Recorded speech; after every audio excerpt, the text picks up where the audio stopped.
Before we begin, if you're enjoying this content, please consider using your hype points on this video.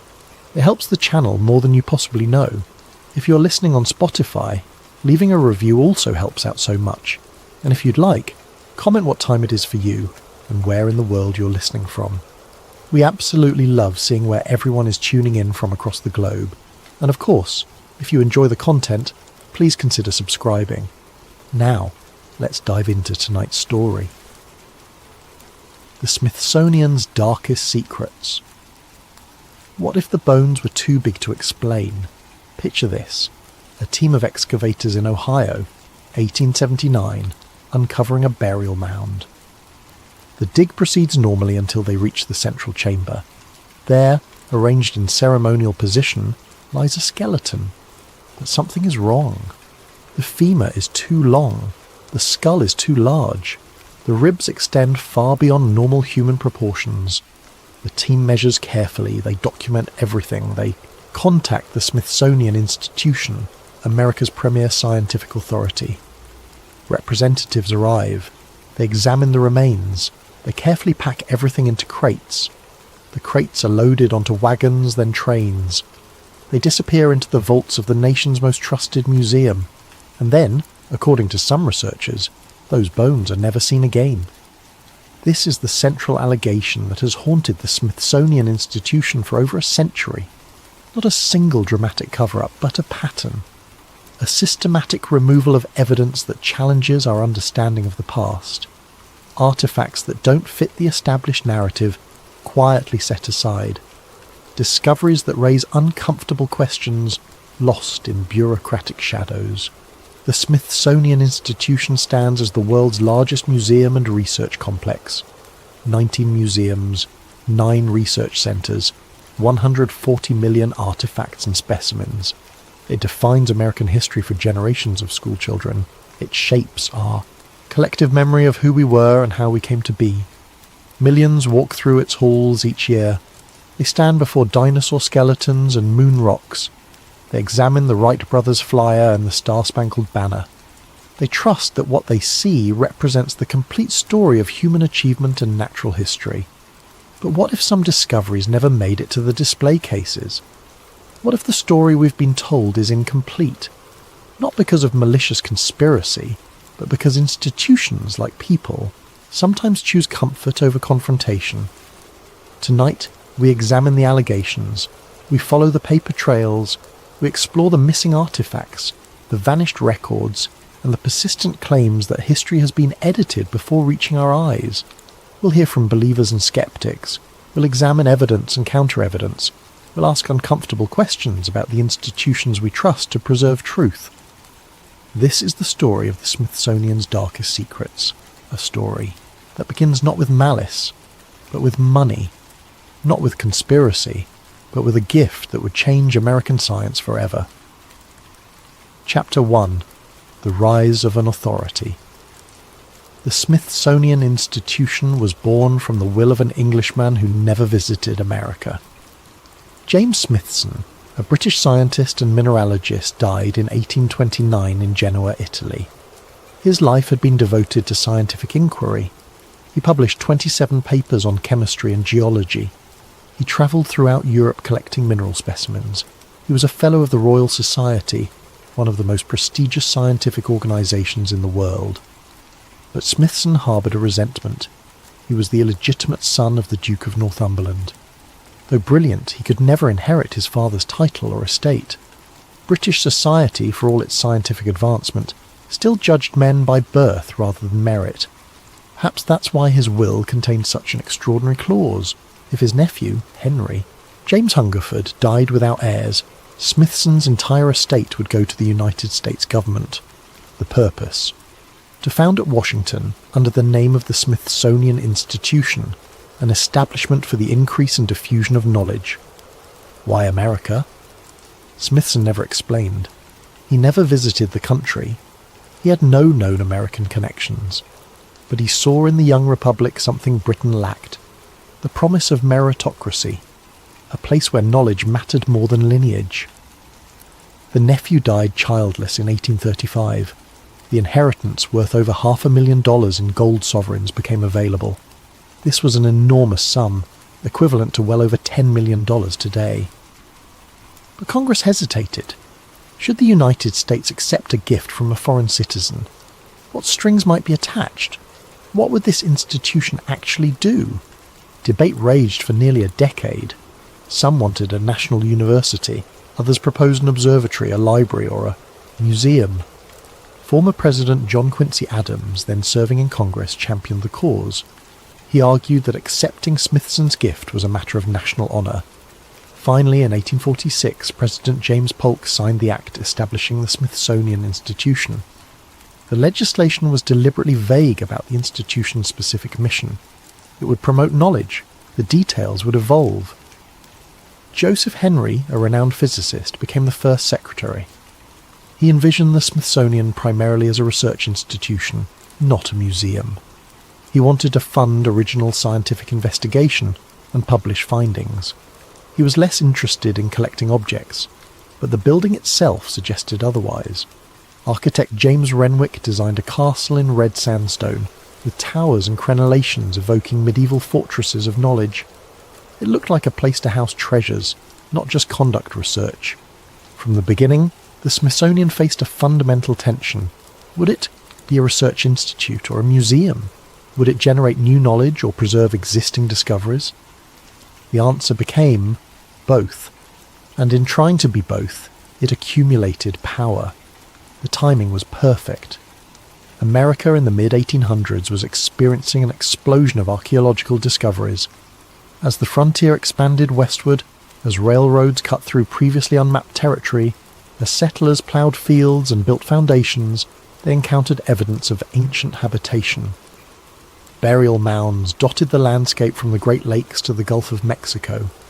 Earthworks of staggering scale emerged from forests being cleared for farmland.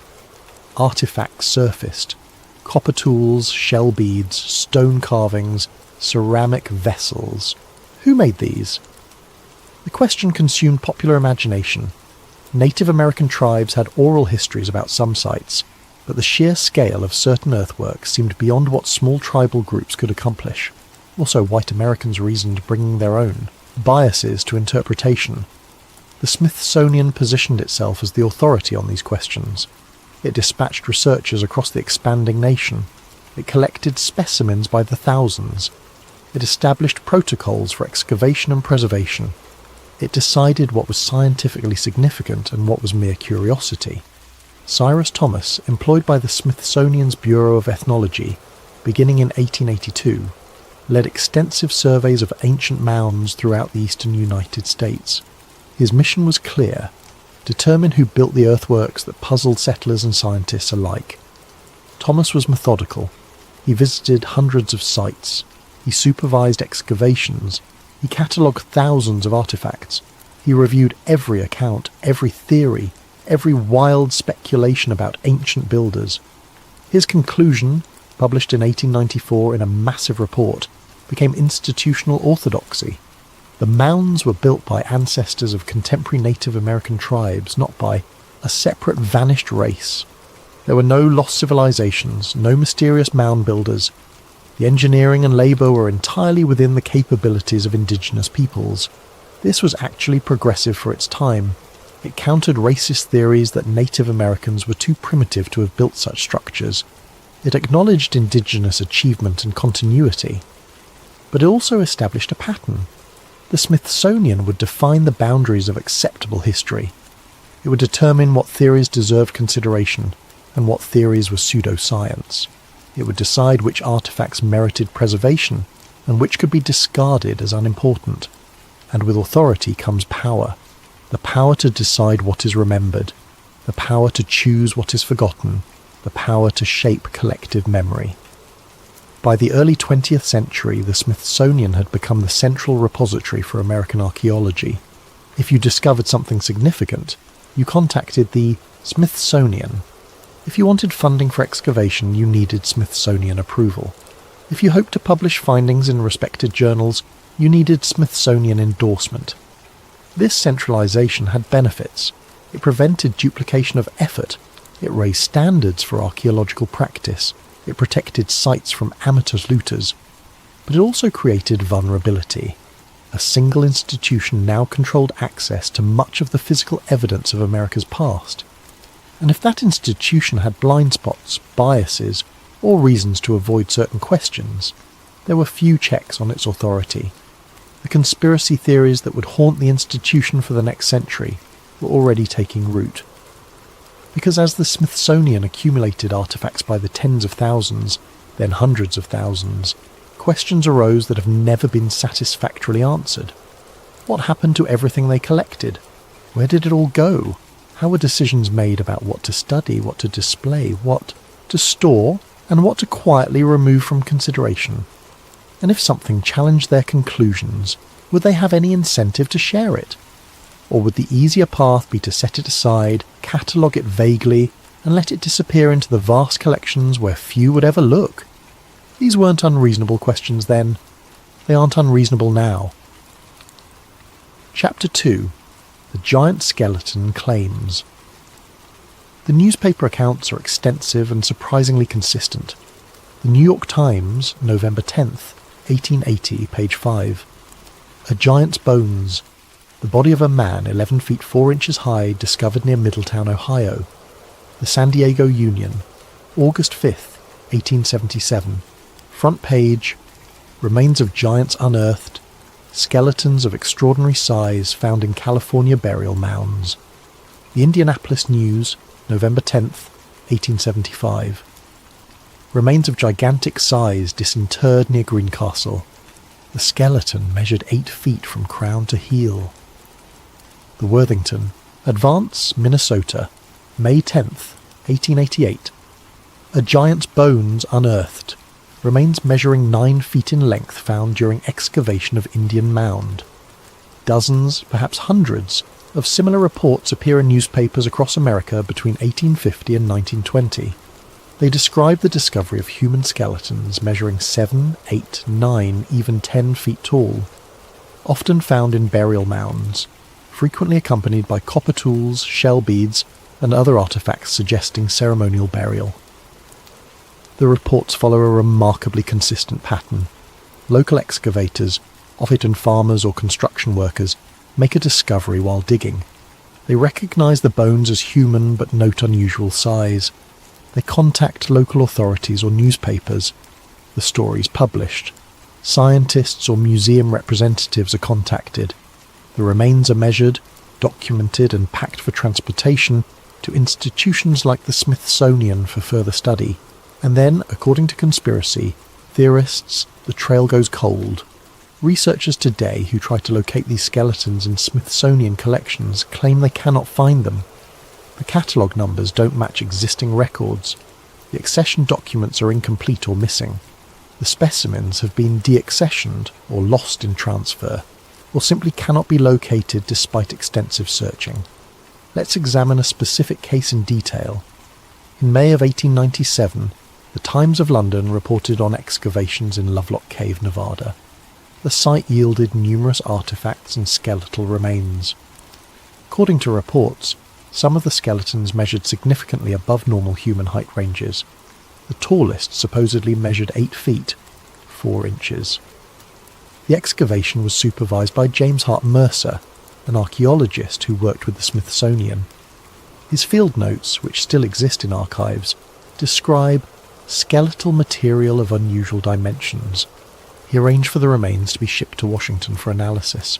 Modern researchers seeking these specific bones have been unable to locate them in Smithsonian collections.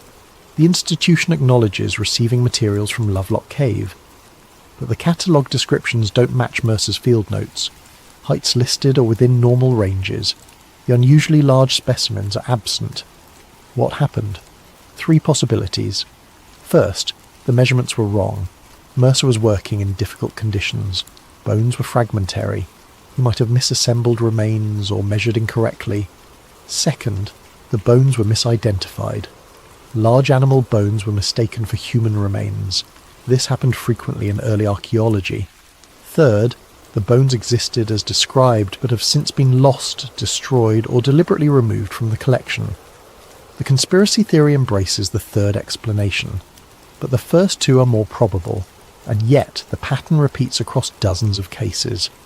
The most famous allegation involves a Supreme Court case that never actually happened. In 2005, a story began circulating online. It claimed the Smithsonian institution had been sued in federal court for destroying evidence of giant skeletons. The supposed lawsuit was filed by the American Institution of Alternative Archaeology. The court allegedly ruled in favour of the plaintiffs, ordering the Smithsonian to release classified documents proving the institution had destroyed tens of thousands of giant human remains in the early 1900s. The story was elaborate. It included fake quotes from Smithsonian officials admitting the destruction. It referenced specific case numbers and court dates. It spread rapidly through conspiracy theory websites and social media. Except none of this happened. There is no such court case, no ruling, no American Institution of Alternative Archaeology. The entire story was a fabrication, created by a satirical website and then taken seriously by people who wanted to believe it. When confronted with the hoax, true believers didn't abandon the theory. They claimed the debunking itself was part of the cover-up. The fact that no evidence existed for the lawsuit proved how powerful the conspiracy was. But the fabricated lawsuit built on a foundation of genuine mystery. Because those 19th century newspaper reports are real, they exist in archives. You can read them yourself in digitised historical newspaper collections. So what explains them? The official position is straightforward and, honestly, pretty convincing. Early American archaeology was chaotic and unscientific. Professional archaeology didn't really exist as a discipline. Most excavations were conducted by amateurs. Measurements were inaccurate, standards for documentation didn't exist. Giants were actually normal skeletons that appeared larger due to several factors. Soil displacement and geological pressure could spread bones apart, making them seem larger than life size. Decomposition and mineralization could cause bones to expand. Enthusiastic local boosters exaggerated findings to attract attention and tourists. Newspapers of that era printed sensational stories without rigorous verification. If a farmer claimed he found giant bones, the local paper might print it without investigation. Some cases have clear, documented explanations.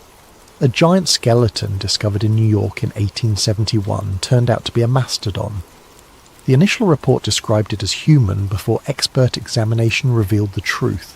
The mysterious 7-foot skull found in Missouri in 1894 was from a cave bear. The finder genuinely believed it was human.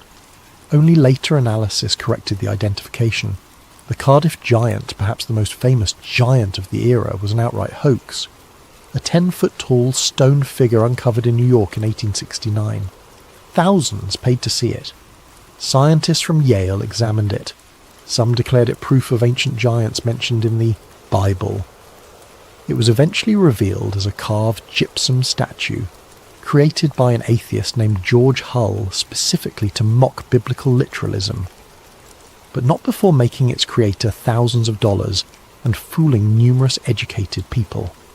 If educated scientists could be fooled by an obvious fake carved from soft stone, how much easier would it be for amateurs to misidentify unusual animal bones?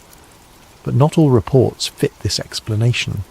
Some described skeletons excavated by trained observers. Some included multiple independent witnesses.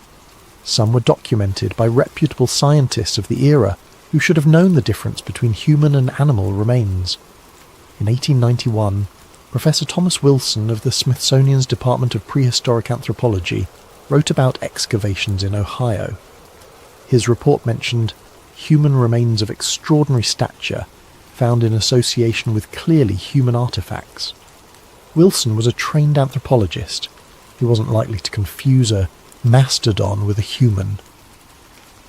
What happened to the remains he described? They should be in the collection. The catalogue numbers exist, but the specimens cannot be found. The conspiracy theory asks a simple question. If even a handful of these reports were accurate, if humans significantly taller than normal once lived in North America, what happened to the evidence? And the answer conspiracy theorists arrive at is equally simple. The Smithsonian made it disappear, not because of malice, not because of some grand plan, but because these remains didn't fit the accepted narrative of human development. They raised questions that couldn't be easily answered. They complicated the story the institution was tasked with telling, so they were set aside, catalogued vaguely, stored in boxes that nobody opened, and over decades they were simply lost in the vast holdings of an ever-growing collection. Is this what happened? We can't know for certain, but the gaps in the record remain, and gaps, once noticed, are hard to ignore. Chapter 3. Missing Artifacts and Vanished Records. In 1991, a researcher named Vine Deloria Jr. published a book called Red Earth, White Lies, Native Americans and the Myth of Scientific Fact. Deloria was a Standing Rock Sioux, author, theologian, historian and activist. He held degrees from Iowa State, the Lutheran School of Theology, and a law degree from the University of Colorado. He wasn't a fringe conspiracy theorist. He was a serious scholar with legitimate credentials. His book challenged conventional archaeology on multiple fronts. But one chapter focused specifically on the Smithsonian Institution. He claimed the institution had a pattern of losing or discarding artifacts that didn't fit accepted timelines for human habitation in the Americas. Deloria cited specific examples. Stone tools found in geological layers at Hueyatlaco, Mexico, supposedly too old for human presence in the Americas. The tools existed, the excavation was professional, but the implications were so disruptive to accepted chronology that the findings were marginalized. Carved figurines from Nampa, Idaho, depicting extinct animals that humans weren't supposed to have encountered. The figurines were genuine artifacts, but they were found in geological contexts that suggested impossible antiquity. Rather than forcing reconsideration of timelines, they were labelled as somehow displaced or contaminated. Metal objects from cultures that supposedly hadn't developed metallurgy. Copper axes, bronze implements, iron tools found in contexts that predated when these technologies were supposed to exist in the Americas. Deloria's claim wasn't that the Smithsonian was maliciously destroying evidence. His argument was more subtle and in some ways more damning. He suggested the institution had become so invested in a particular narrative of American prehistory that it couldn't accommodate evidence that challenged that narrative. Artifacts that fit the story were carefully preserved, studied and displayed. Artifacts that didn't fit were treated with skepticism, catalogued vaguely, stored in less accessible locations and gradually forgotten. He cited excavation reports that referenced artifacts no longer in collections, catalogue numbers that led nowhere, requests to examine specimens that were denied or redirected to different materials entirely. Other researchers echoed these concerns. They pointed to early 20th century expedition reports that described remarkable finds that should have revolutionized understanding of ancient America. But the artifacts described in those reports couldn't be located in current collections. An 1897 expedition to Tennessee Mounds, led by Smithsonian archaeologists, documented in their field report the discovery of unusual metallurgical specimens showing evidence of smelting techniques not previously documented in Eastern Woodlands cultures. The catalogue, numbers assigned to these items, still exist in the archives, but the items themselves cannot be found. A 1913 field notebook from an Arkansas excavation describes carved stones bearing undeciphered symbols suggesting organised writing system. The notebook is carefully preserved in the Smithsonian archives. Researchers can read the detailed descriptions, view the hand-drawn sketches of the symbols, but the stones themselves are not in the collection. An 1884 letter from a Smithsonian curator to a colleague mentions receiving skeletal material of unusual proportions, requiring further anatomical study. No follow-up correspondence exists. No study was published. The specimens are not listed in current catalogues. Are these innocent casualties of time and institutional change? Almost certainly some are. The Smithsonian has experienced fires, floods and relocations. Materials have been damaged or destroyed through accident rather than intent. Early cataloguing systems were inconsistent. Items were sometimes accessioned under descriptions that don't match current search terms. Storage facilities have changed. Collections have been reorganised multiple times. All of this creates natural gaps in institutional memory. but the pattern of gaps surrounding specifically anomalous artifacts is striking. Items that would have been controversial, that challenged accepted theories, seem disproportionately likely to be among the lost. The Smithsonian's response has been consistent. Early archaeological practice was poor. Documentation was incomplete. Many early excavations were conducted by amateurs who made claims without proper evidence. Items were sometimes accessioned based on donor descriptions that later proved inaccurate or exaggerated. When the institution couldn't verify the provenance or authenticity of an artifact, it was de-accessioned. This wasn't conspiracy. It was responsible museum practice. Museums cannot keep everything. Decisions must be made about what merits preservation and what doesn't. But critics point out an uncomfortable reality. Who decides what can be verified? What standards of evidence are applied? And if an artifact challenges fundamental assumptions about the past, might there be unconscious bias in how rigorously it's examined? If a stone arrowhead is found and donated, it's probably accepted with minimal scrutiny. It fits what we expect. But if a complex mechanism is found in an ancient context, might it face higher standards of proof? Might researchers look harder for reasons to dismiss it? This is the insidious nature of confirmation bias. It's not deliberate dishonesty. It's the human tendency to accept evidence that confirms existing beliefs and scrutinize evidence that challenges them.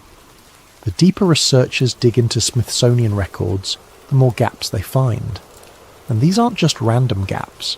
They cluster around specific types of claims, evidence of human presence in the America's earlier than accepted timelines, evidence of technological sophistication in cultures deemed primitive, evidence of anatomical variation in ancient human populations, evidence of cultural achievements that challenge narratives of linear progress.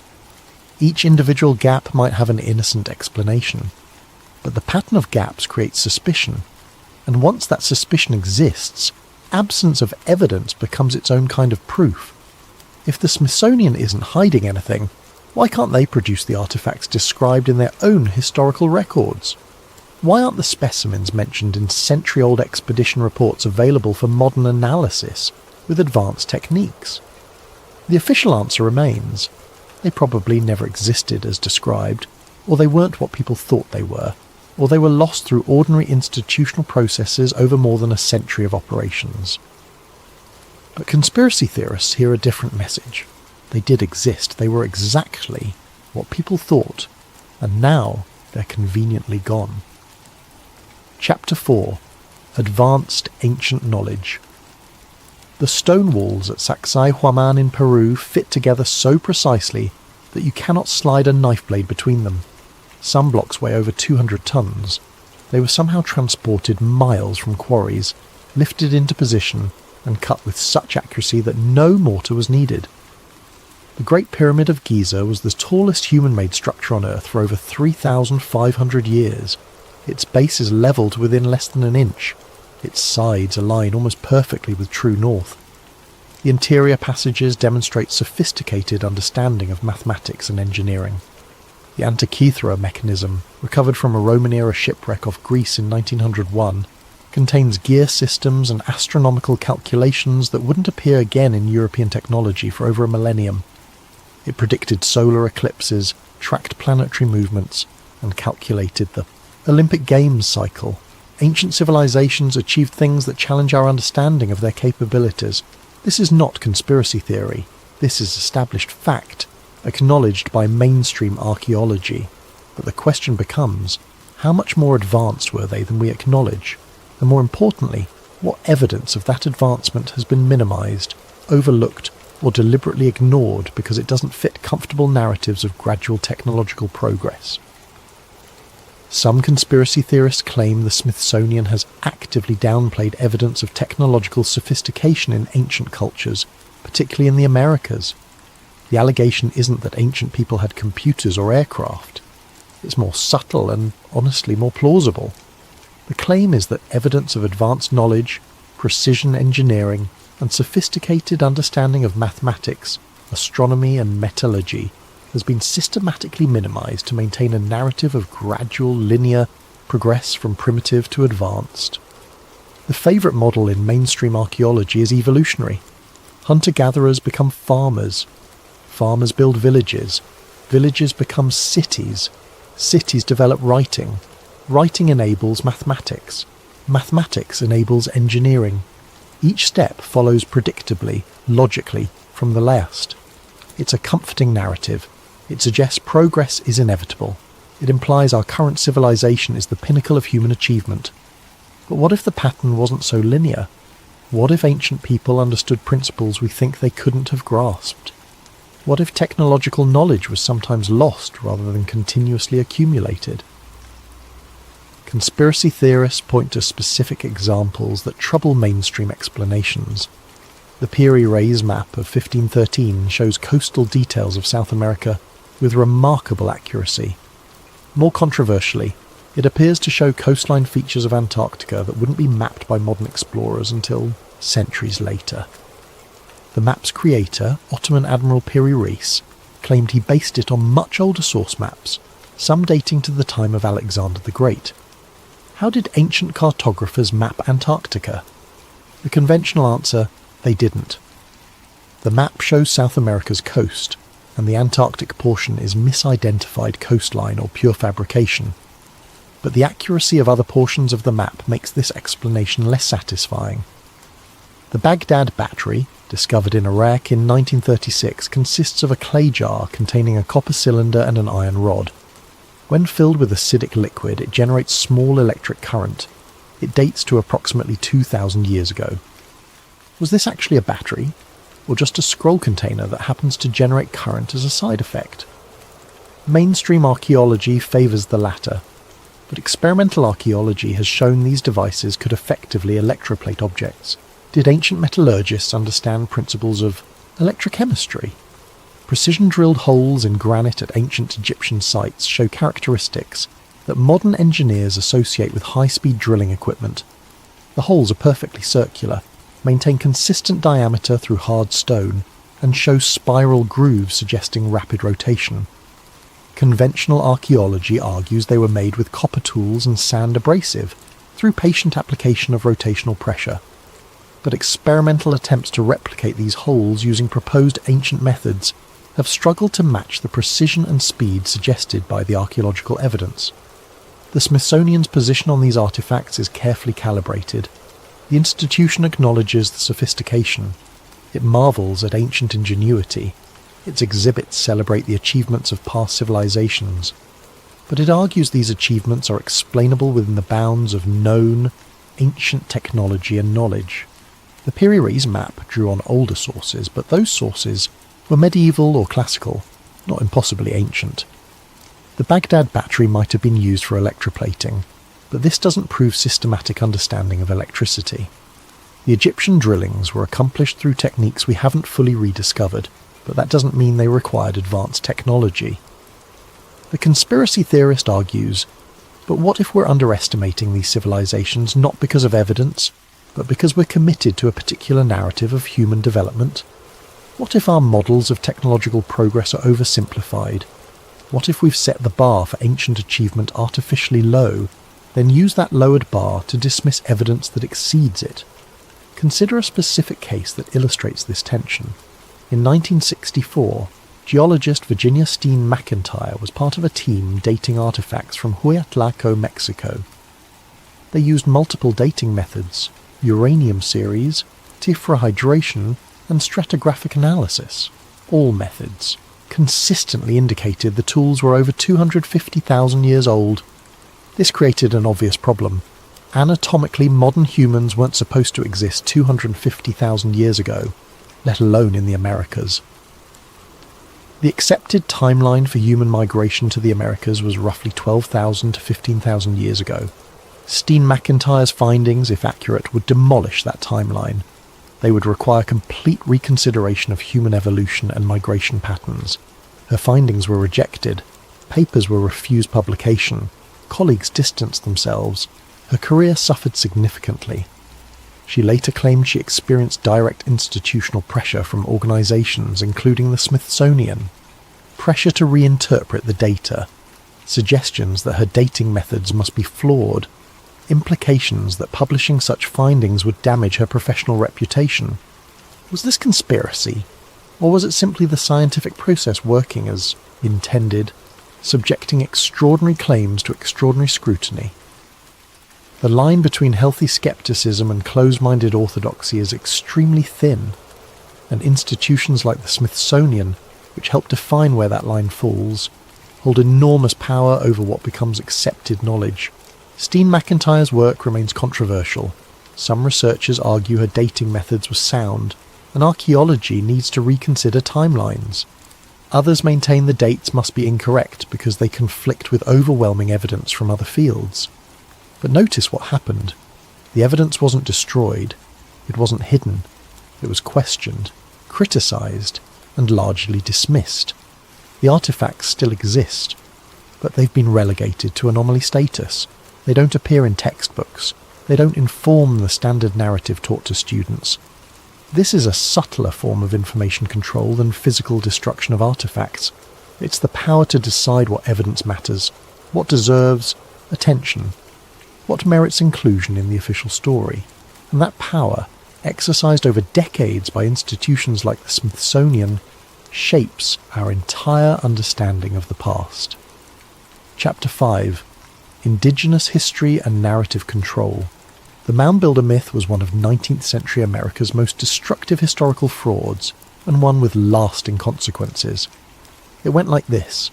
The impressive earthworks and burial mounds throughout the eastern United States were too sophisticated, too large, too precisely engineered to have been built by Native Americans. They must have been constructed by a separate, vanished race of mound builders who possessed advanced knowledge and civilization. These mysterious mound builders were variously theorized to be lost tribes of Israel who migrated to the Americas, wandering Europeans or Phoenicians who reached North America in antiquity, survivors from Atlantis or other legendary civilizations, an advanced race that was later conquered or absorbed by primitive native tribes.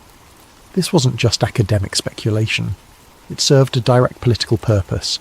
If Native Americans hadn't built the mounds, they had no special historical claim to the lands that contained them. They were recent arrivals, just like European colonists. Therefore, westward expansion could proceed with reduced moral complication. If indigenous peoples weren't connected to the ancient civilizations that once flourished here, their displacement was less troubling. The myth was widespread, believed by prominent Americans, including Thomas Jefferson, who wrote about it extensively. It appeared in newspapers, textbooks, and scientific journals.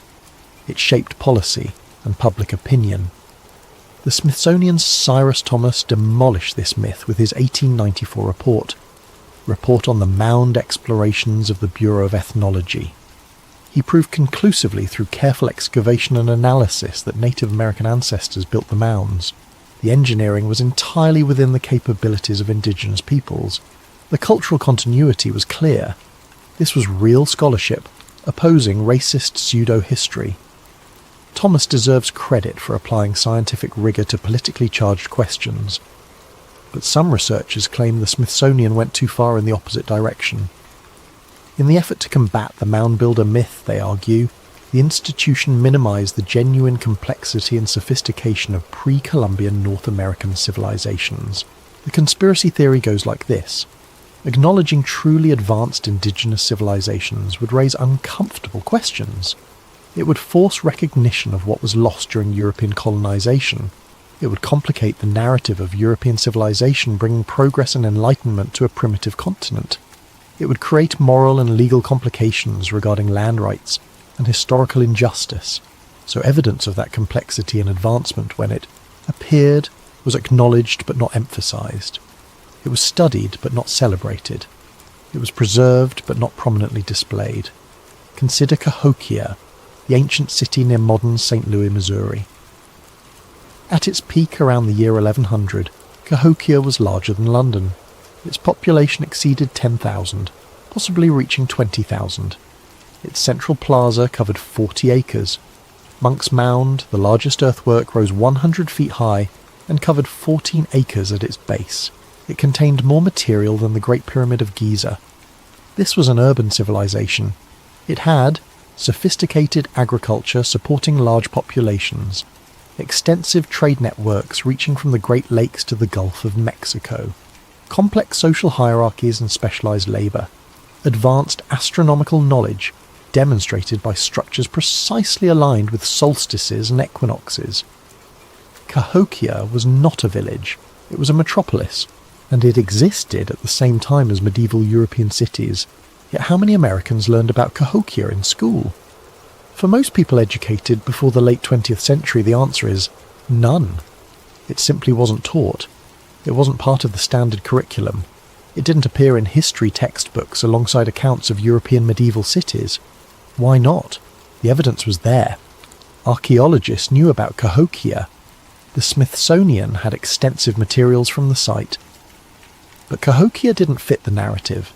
It complicated the story of indigenous peoples as primarily hunter-gatherer societies.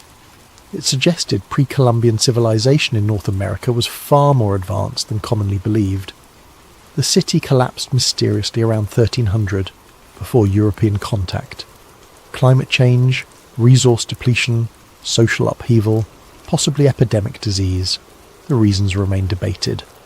But its very existence challenged comfortable assumptions. So it was studied by specialists but not integrated into popular understanding of American history. This is changing. Cahokia is now recognised as a UNESCO World Heritage Site. It appears in modern textbooks. Public awareness is growing, but for over a century, despite being the largest pre-Columbian settlement north of Mexico, it was effectively absent from mainstream historical consciousness. The conspiracy theory asks, what else don't we know? What other achievements were documented, then quietly forgotten? What evidence of indigenous technological advancement, astronomical knowledge, or cultural complexity never made it into textbooks because it was inconvenient?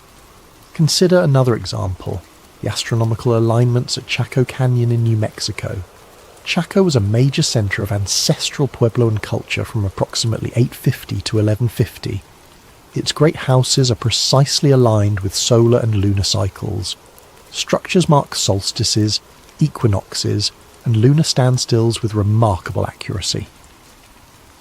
This demonstrates sophisticated astronomical observations sustained over generations. It required detailed record-keeping, mathematical understanding, and engineering precision. Yet for decades, mainstream archaeology attributed these alignments to coincidence, or was simply silent about them. The idea that primitive societies carefully tracked celestial movements made some scholars uncomfortable. It suggested knowledge and sophistication that didn't fit prevailing assumptions. Modern archaeology fully acknowledges Chacoan astronomical knowledge, but for how long was this evidence available but not emphasized? The pattern repeats. Evidence exists of ancient indigenous achievement. Evidence is preserved in museums and academic collections, but evidence is not prominently displayed, not featured in textbooks, not integrated into popular understanding. Is this conspiracy? Not in the traditional sense. It's something more subtle and perhaps more pervasive. Cultural bias expressed through curatorial choices made over decades. The Smithsonian didn't destroy evidence of indigenous achievement, but did it choose to emphasize certain narratives while downplaying others? Did it make decisions about what merited prominent display versus storage in archives? And were those decisions influenced, consciously or unconsciously, by prevailing cultural attitudes about indigenous peoples? Modern archaeology is correcting this. Indigenous scholars are reclaiming their history. Collaborative projects between researchers and tribal nations are producing more complete, more accurate accounts of the past. The Smithsonian itself has become more collaborative, more inclusive, more willing to acknowledge indigenous expertise about their own histories. But the question persists. How much time was lost? How many artifacts were categorized incorrectly, stored improperly, or simply ignored because they didn't fit expected narratives? And how would we know what we're missing if evidence was never prominently displayed, if it never entered public consciousness? If it languished in storage for a century, the effect is the same as if it never existed. This is the power of institutional gatekeeping, not to destroy truth, but to determine which truths receive attention. Chapter 6. Whistleblower Stories. The stories appear on forums, blogs, and alternative research websites with remarkable consistency. Different authors, different time periods, but similar themes. A former Smithsonian curator, speaking on condition of anonymity, claims they were instructed to reclassify certain artefacts to less provocative categories. Items initially catalogued as undetermined origin, or requires further study, were recategorized as natural formation or modern contamination without additional analysis.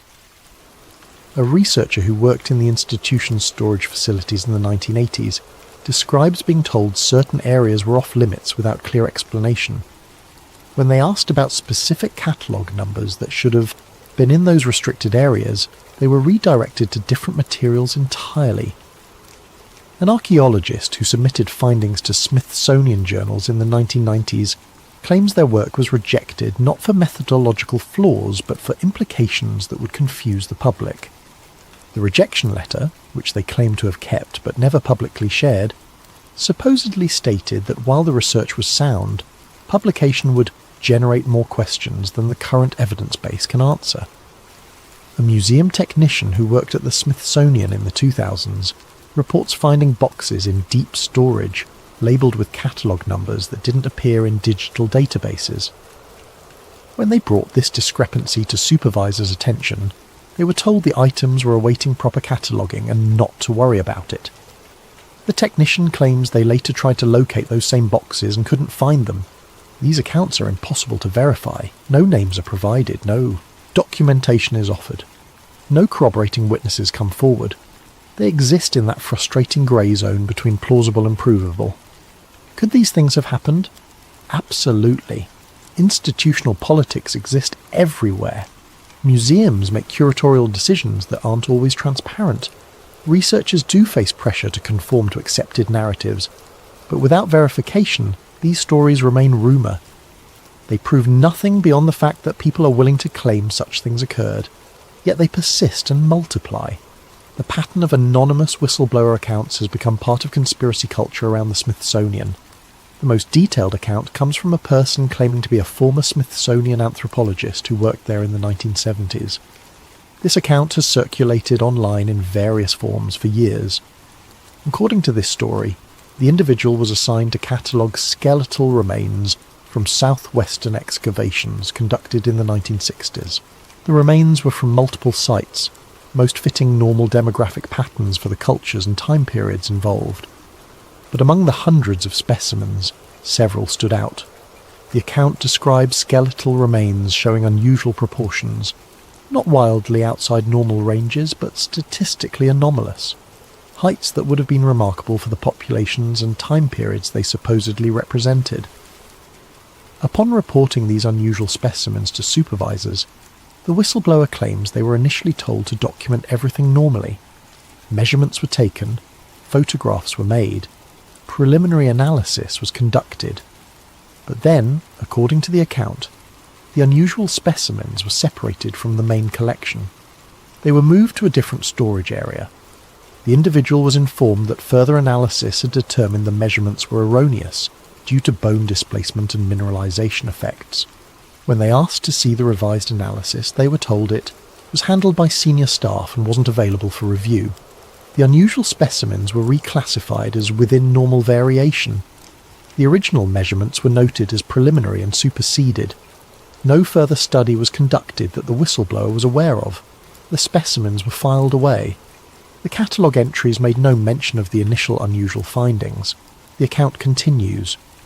When this individual asked colleagues about the situation, they were told, off the record, that the institution had guidelines about what kinds of claims could be made based on skeletal evidence. Extraordinary measurements required extraordinary context and documentation. Without clear provenance and supporting evidence, it was better to err on the side of conservative interpretation. One supervisor allegedly told them, "We don't have context for these anomalies. Without context, they create more confusion than clarity. Our job is to educate the public, not generate sensational headlines."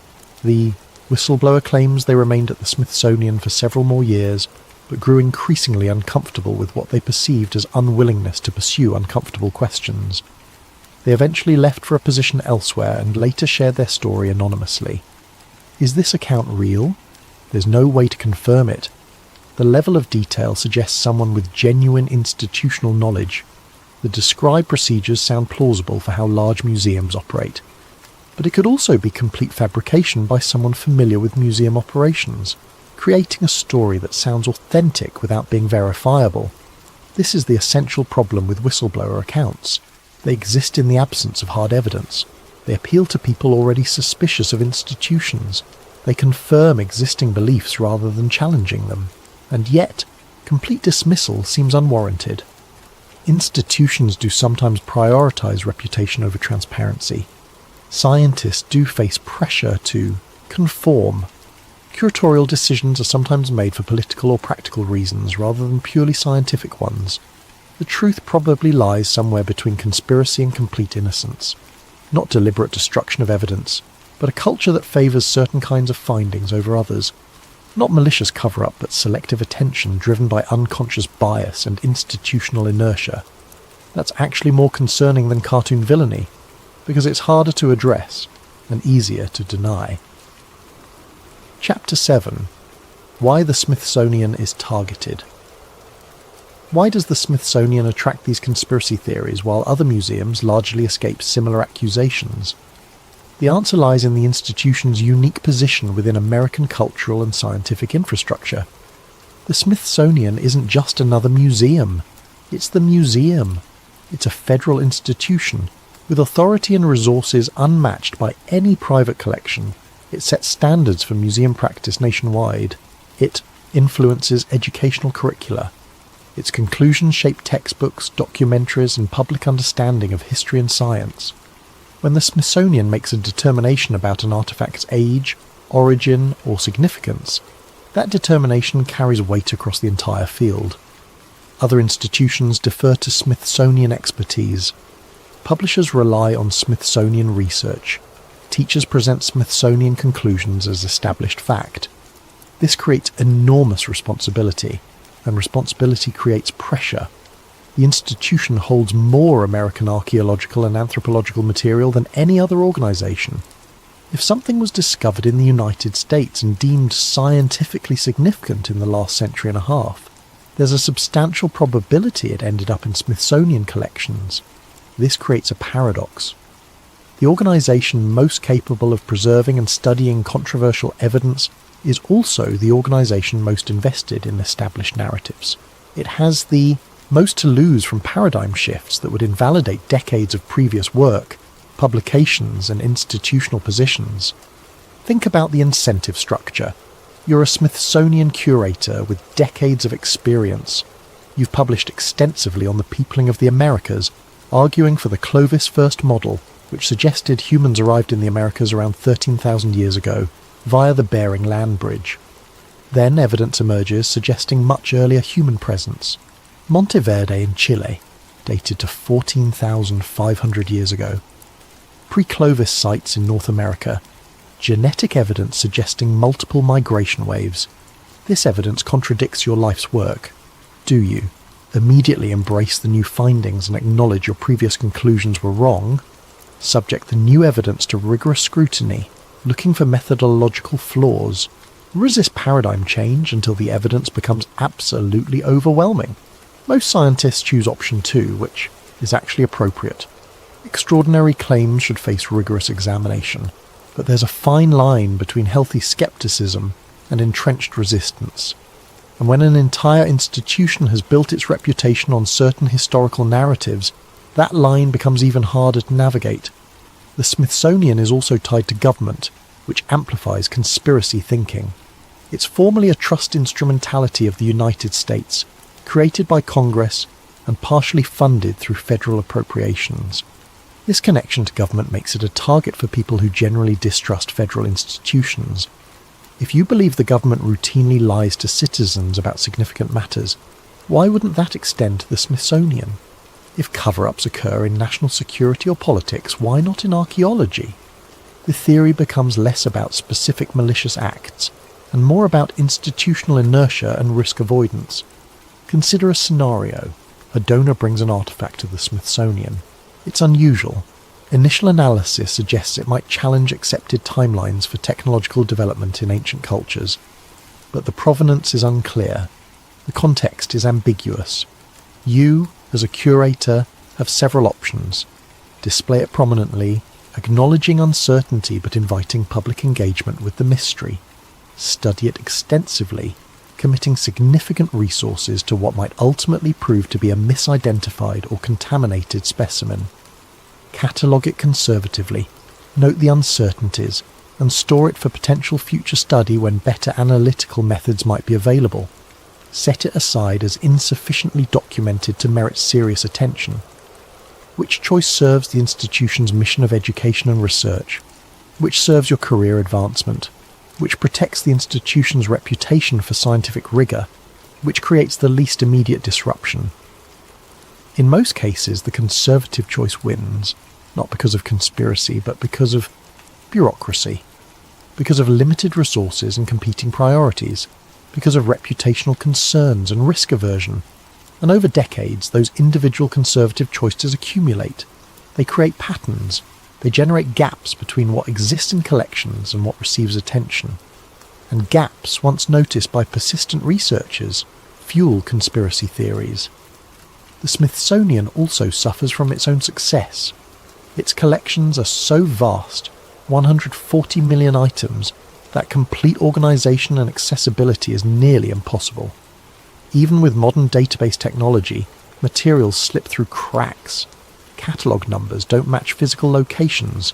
Items are stored in facilities that don't have comprehensive digital inventories. This ordinary chaos of managing massive collections becomes sinister when researchers can't find specific items they're looking for.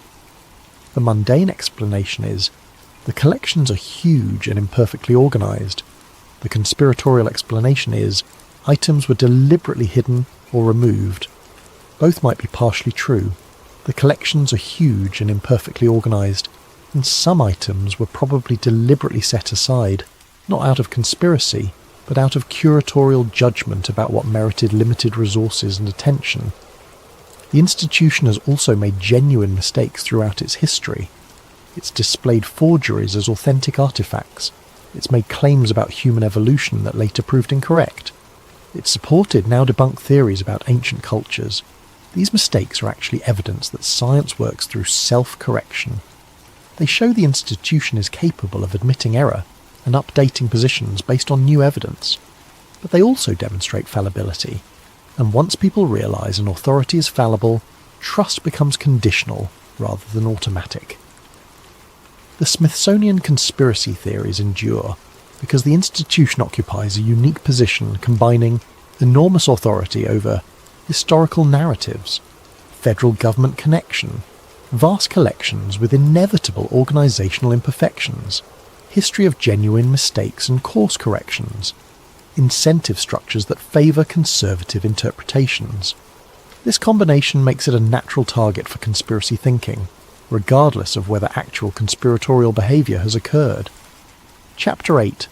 Official Responses and Rebuttals. The Smithsonian Institution has addressed these conspiracy theories multiple times over the decades, with increasing frustration as the internet age has amplified their spread. Their official position is remarkably consistent. The institution does not destroy evidence for ideological or political reasons. The institution does not hide artifacts that challenge established theories.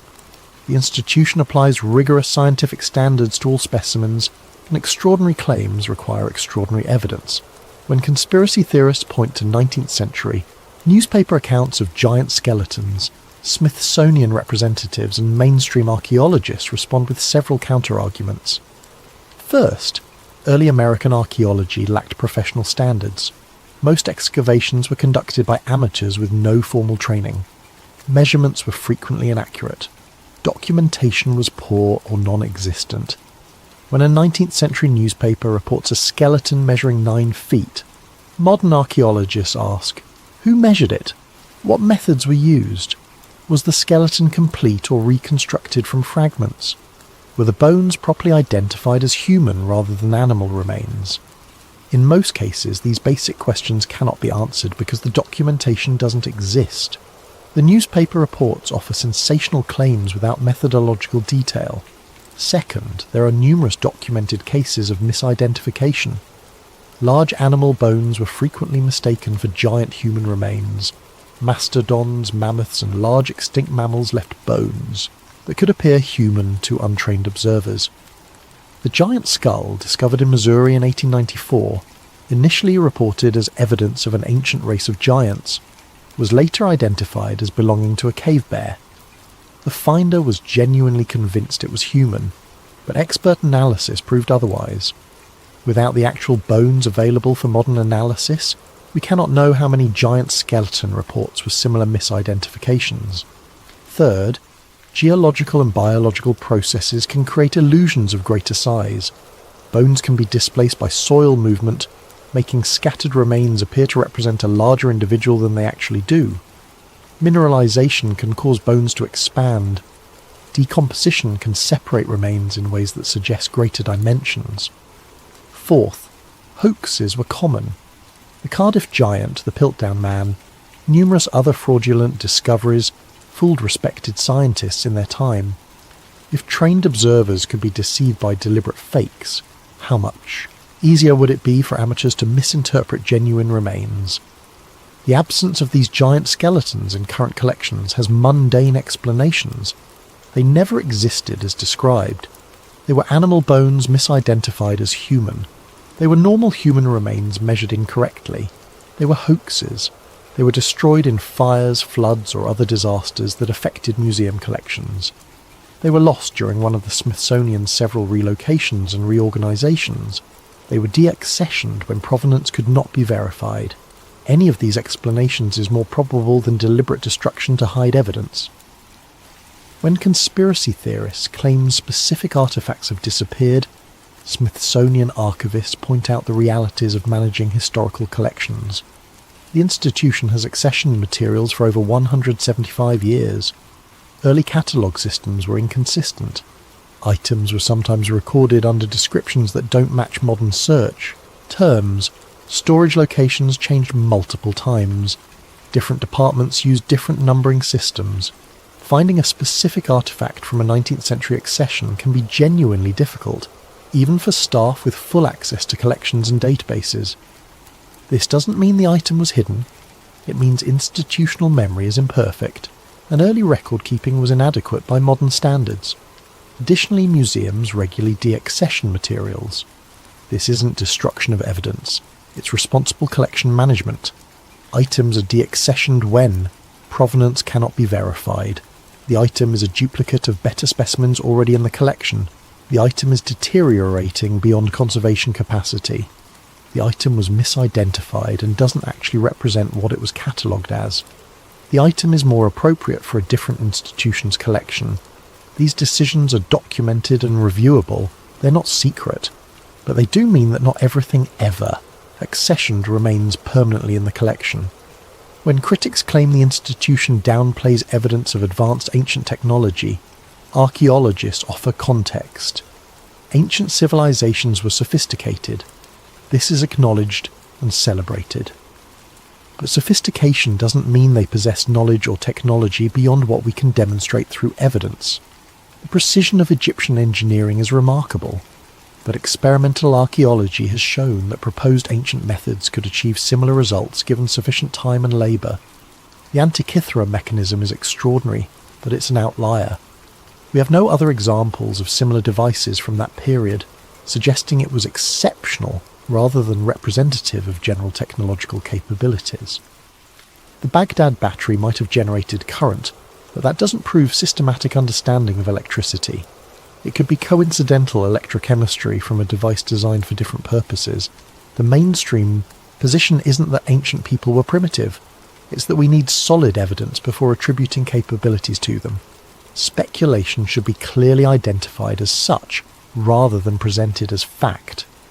Regarding Indigenous history, the Smithsonian has acknowledged past failures to adequately recognise and display pre-Columbian achievements.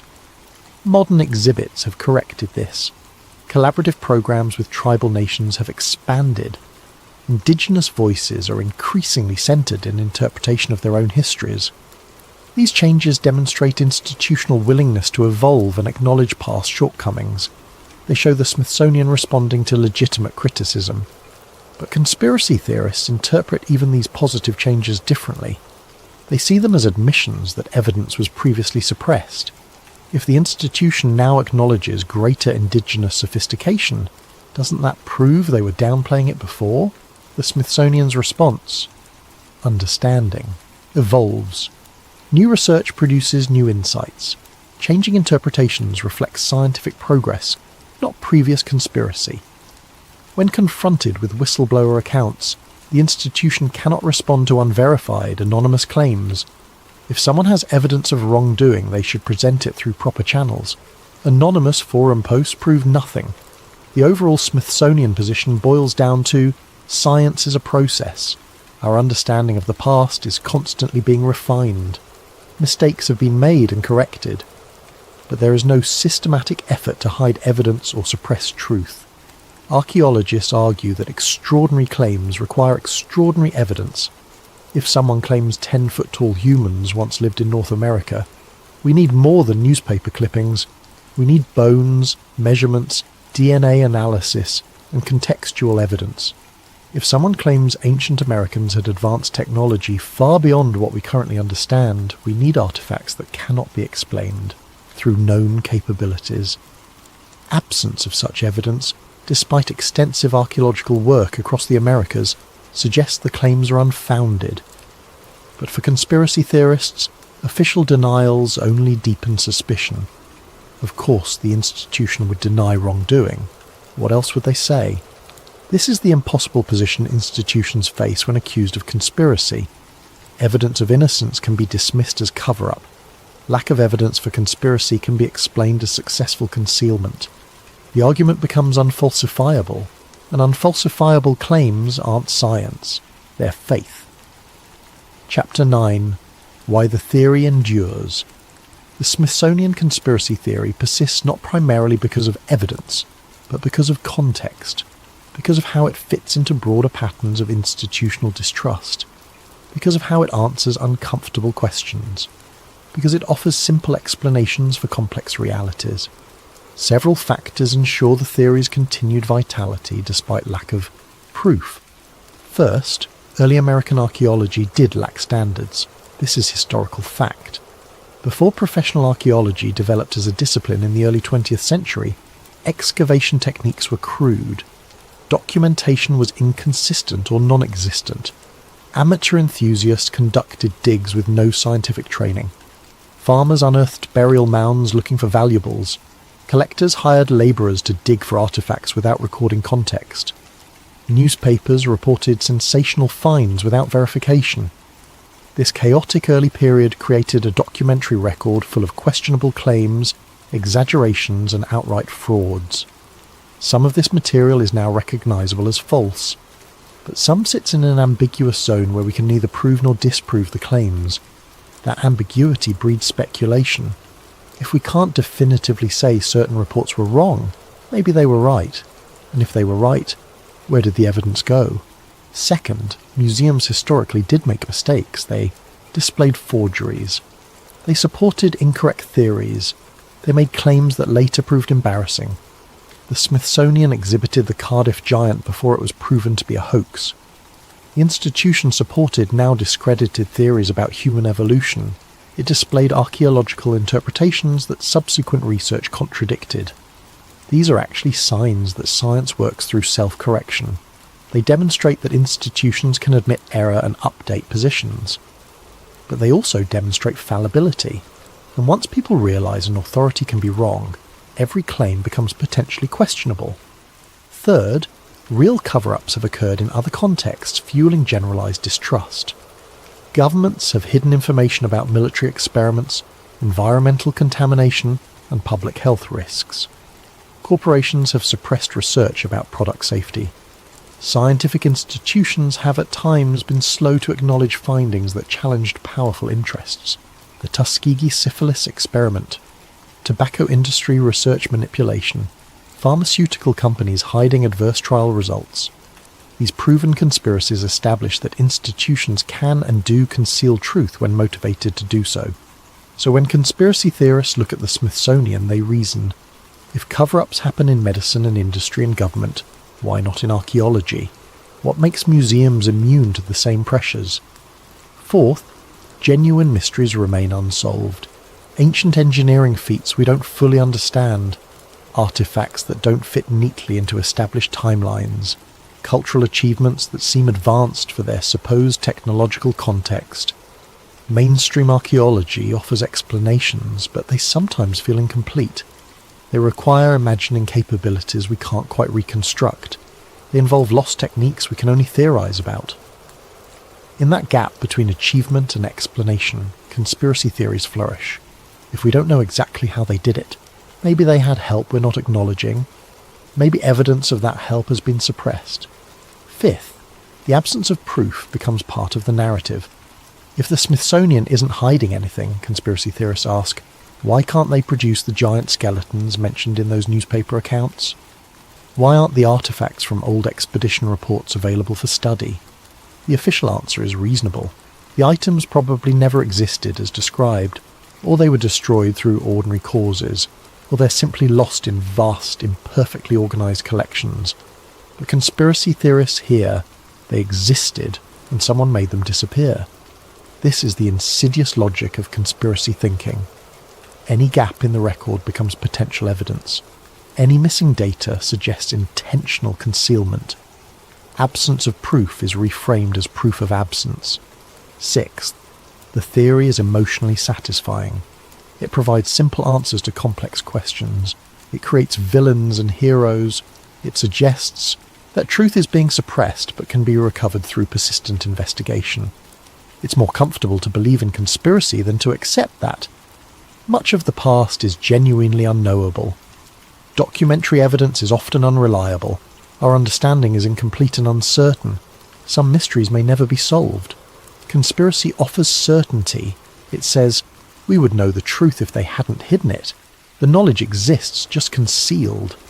This is psychologically easier than accepting fundamental uncertainty.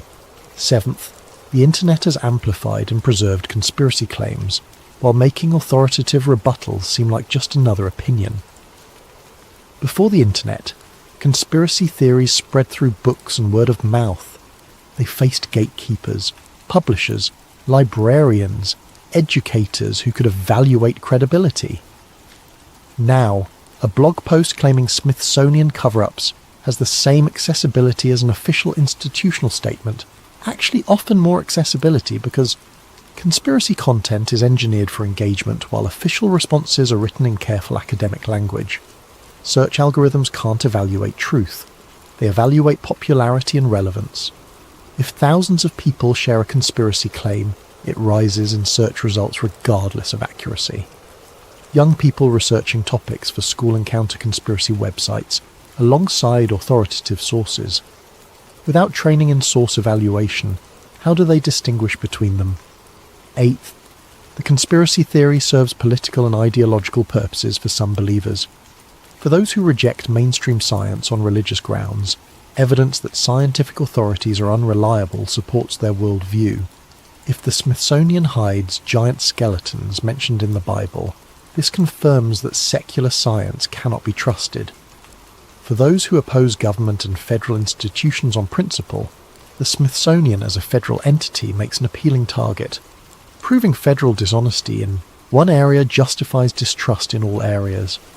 For those who feel marginalized by academic culture, conspiracy theories offer a way to claim superior knowledge.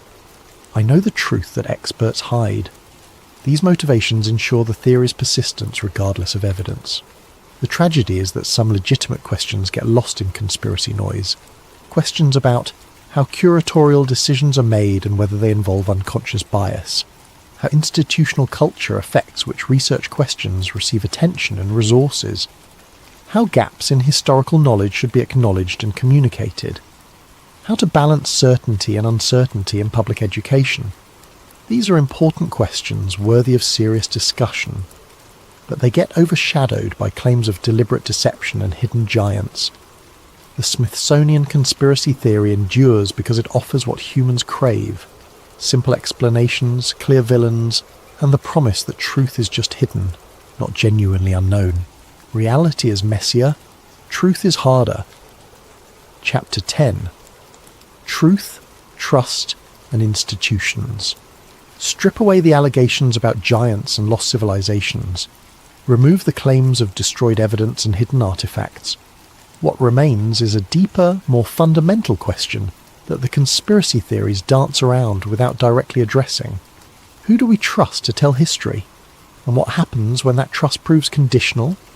The Smithsonian institution shapes how millions of Americans understand the past. Its exhibits become common knowledge, the background facts that educated people are expected to know. Its publications influence textbooks that shape what children learn. Its researchers appear in documentaries, offering expert testimony that carries the weight of institutional authority. This is enormous power. Power to define what is important and what is trivial.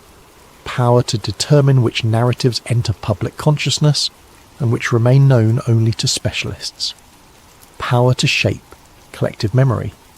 But authority is not infallibility, and trust should not mean blind acceptance. Institutions are made of people. People have biases, blind spots, career incentives, and social pressures. People make decisions based not only on evidence but on feasibility, palatability, and institutional priorities. Organizations develop cultures. Some questions become acceptable to ask, others uncomfortable. Some conclusions are easy to support, others require defending against skeptical colleagues.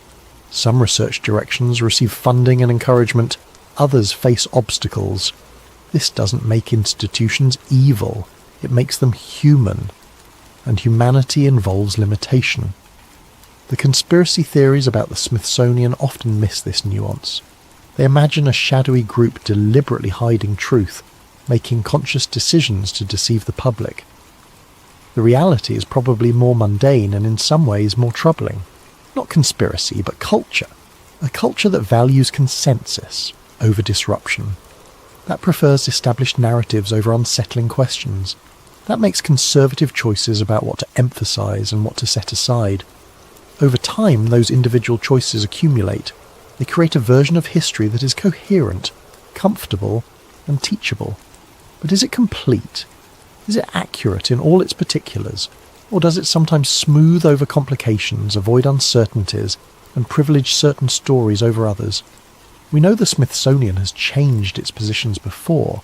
Archaeological understanding has evolved. Theories once considered mainstream are now rejected. Evidence once dismissed has been re-evaluated and accepted. The Clovis first model, which held that humans first arrived in the Americas around 13,000 years ago, was institutionally supported for decades. Evidence of earlier occupation was viewed skeptically. Sites suggesting pre-Clovis presence faced extraordinary scrutiny. Then accumulating evidence became overwhelming.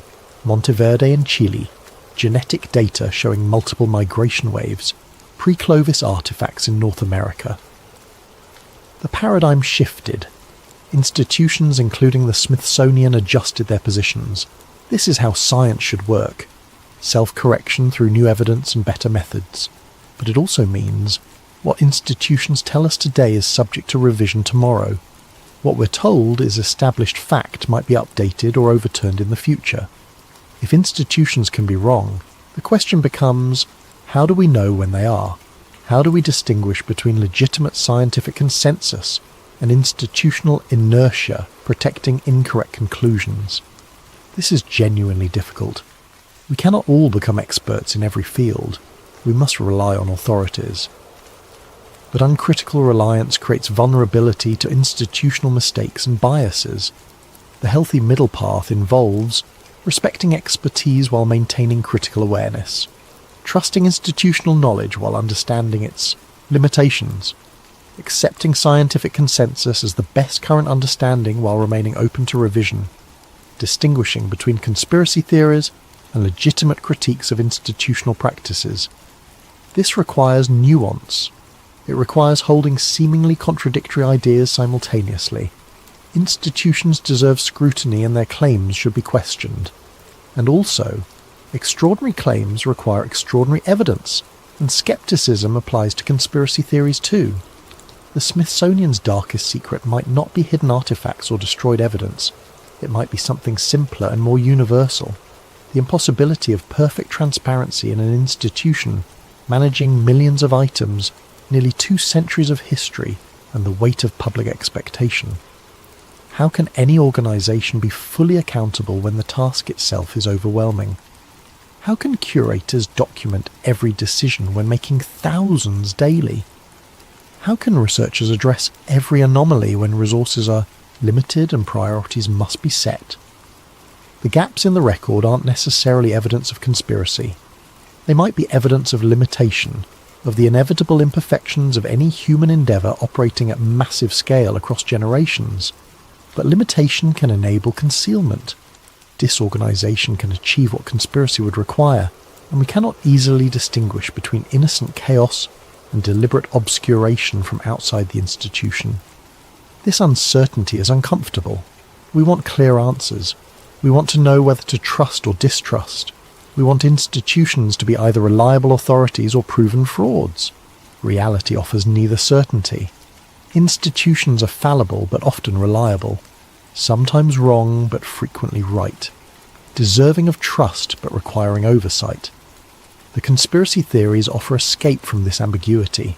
They promise that truth is clear, just hidden. They suggest that uncertainty is manufactured rather than inherent.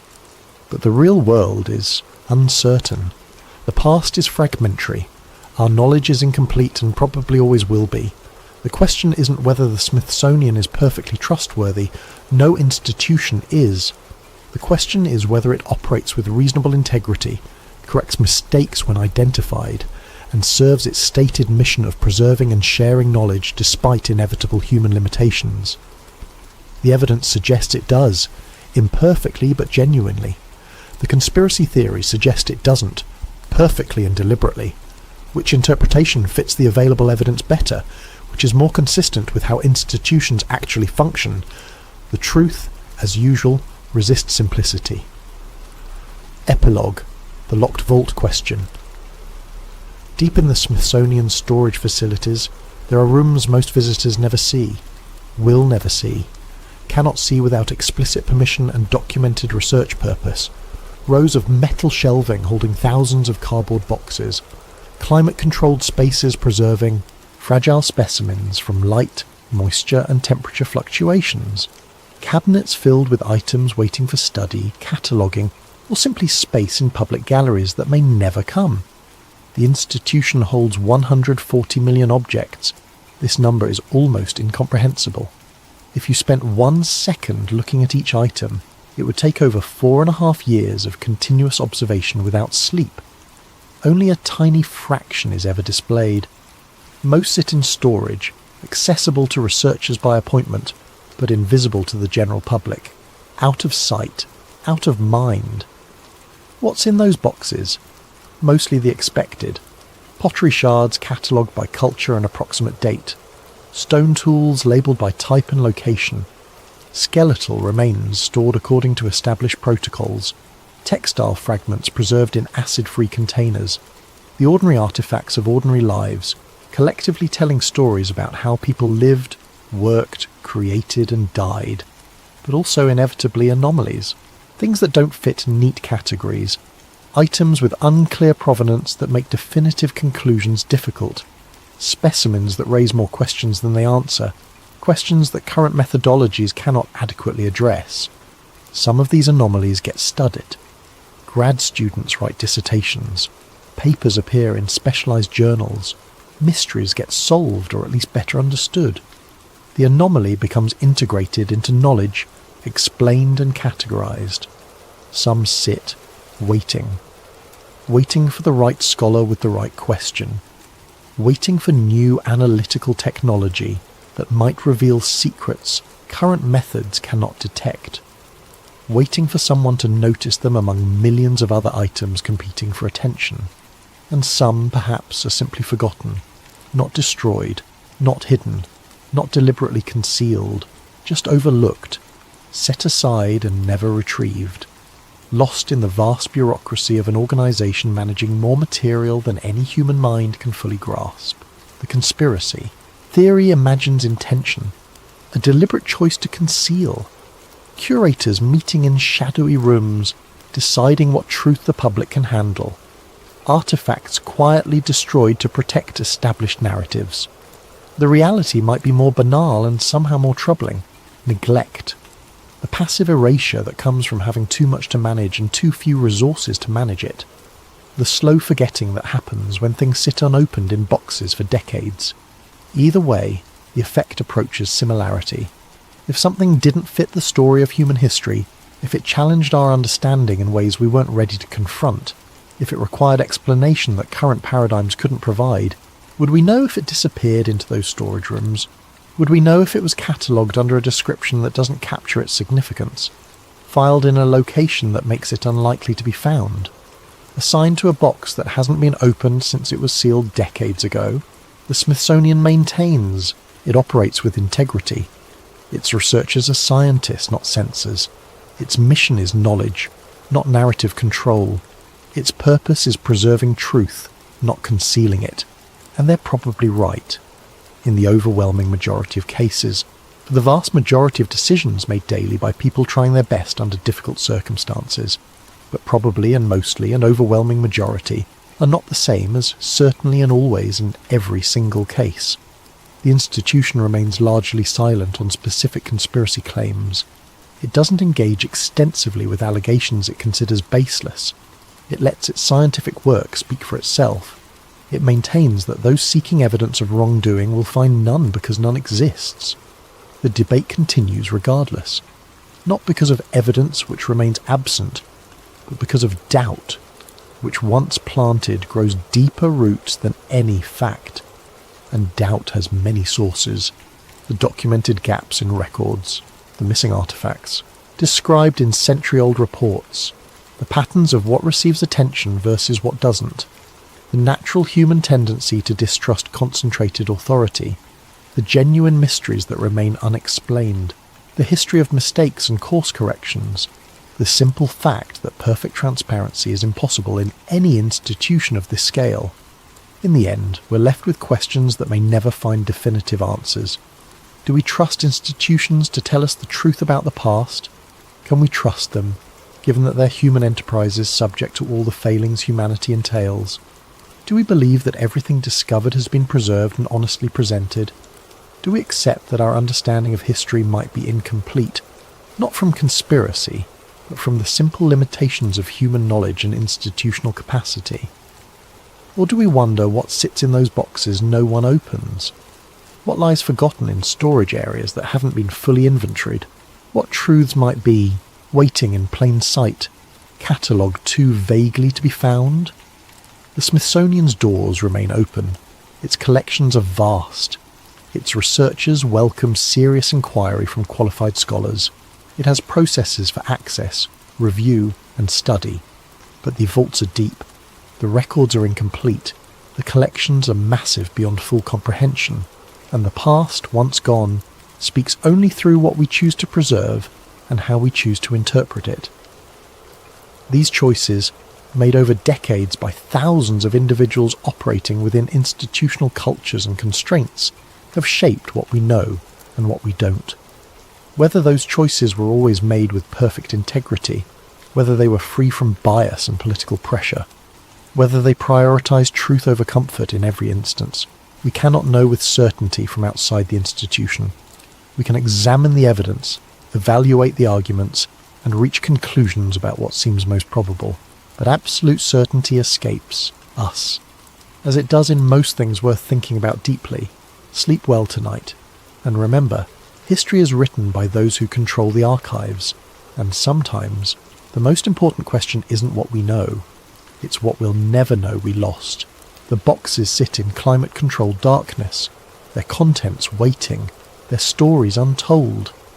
Perhaps someday, someone will open them. Perhaps they already have, and found nothing of significance. Or perhaps they found something that changed everything, and we simply haven't heard about it yet. The vaults keep their secrets, and we are left to wonder.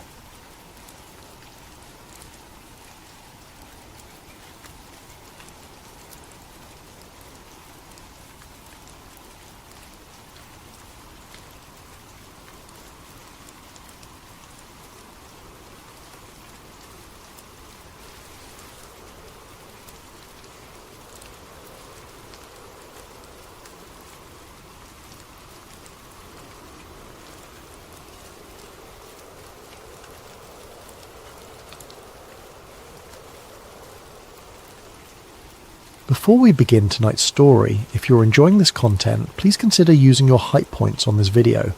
It helps the channel more than you could possibly know. If you're listening on Spotify, leaving a review makes an enormous difference for us as well. And if you want, drop a comment telling us what time it is, where you are, and where in the world you're tuning in from. We absolutely love seeing where everyone is listening. And if you enjoy these deep dives into history's mysteries, please subscribe. Tonight's story comes from a suggestion by Dogface680, and we cannot thank you enough for this idea. This is one of the most compelling conspiracy theories rooted in actual Cold War history.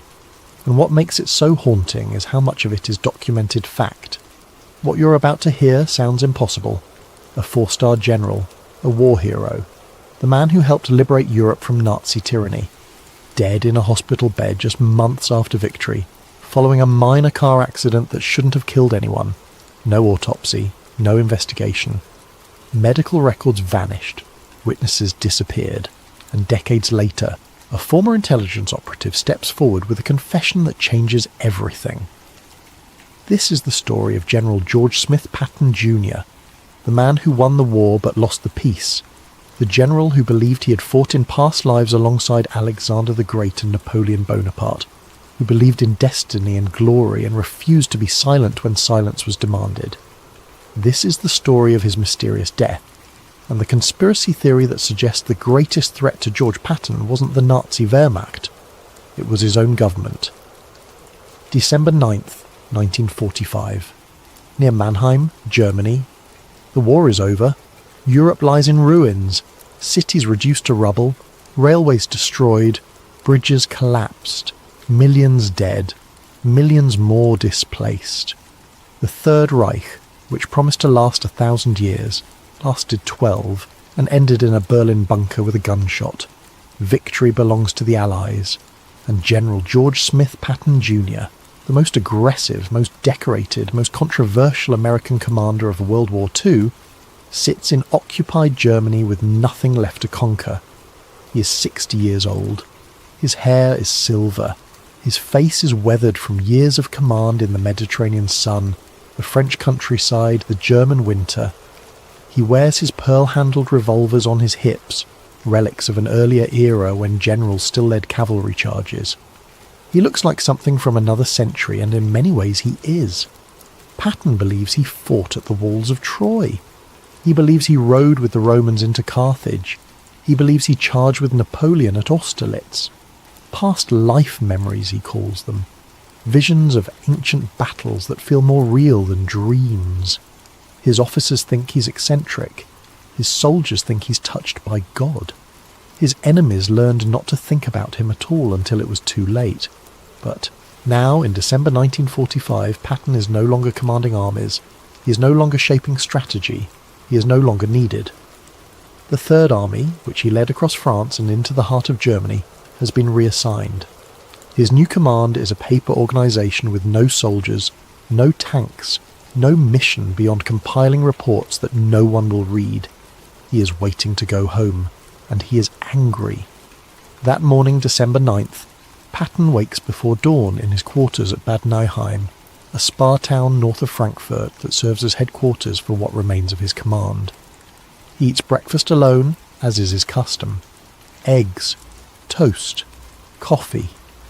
He reviews intelligence reports from the Soviet occupation zone. He reads dispatches from Washington. He writes in his diary, the leather-bound journal he has kept since West Point, filling page after page with his cramped handwriting. Today's entry is bitter. They have sidelined me. Eisenhower fears what I might say. The politicians fear what I might do. The Soviets fear I might be right. So here I sit, a relic, while Europe burns. He signs his name with a flourish, as always. George Smith Patton Jr., 4 stars, Third Army. At 9:30 in the morning, he receives word that a pheasant hunting expedition has been arranged for that afternoon. It's one of his few remaining pleasures, a brief escape from the tedium of meaningless command. His Chief of Staff, Major General Hobart Gay, will accompany him. They'll take one of the staff cars, drive south toward Mannheim, spend a few hours in the countryside. It should be routine. At 11 o'clock, Patton descends the stairs of his headquarters building. His boots echo on the marble floors. Officers snap to attention as he passes. He returns their salutes mechanically, his mind already elsewhere, already planning the afternoon hunt, already thinking about the estate where the pheasants run wild. Outside, a Cadillac Model 75 sedan waits. Black paint, chrome trim, the kind of vehicle befitting a general officer. The driver stands beside it, a young private first class who has been assigned to Patton's detail for less than 2 weeks. This is the first irregularity. Patton's regular driver, a sergeant named John Mims, who had driven him for 3 years through combat and occupation, was transferred on December 1st. No explanation was given. Mims, interviewed decades later by researchers, said the transfer was sudden and unusual. He was given orders to report to another unit immediately. He never drove for Patton again. The replacement driver's name is in the accident report, but researchers have never been able to locate his service records. The man seems to have vanished from military documentation after December 9th. Patton climbs into the back seat. General Gay joins him. The driver starts the engine. They pull out of the headquarters compound and onto the road leading south. It's a cold morning. Frost covers the fields. The sky is grey, low clouds threatening snow.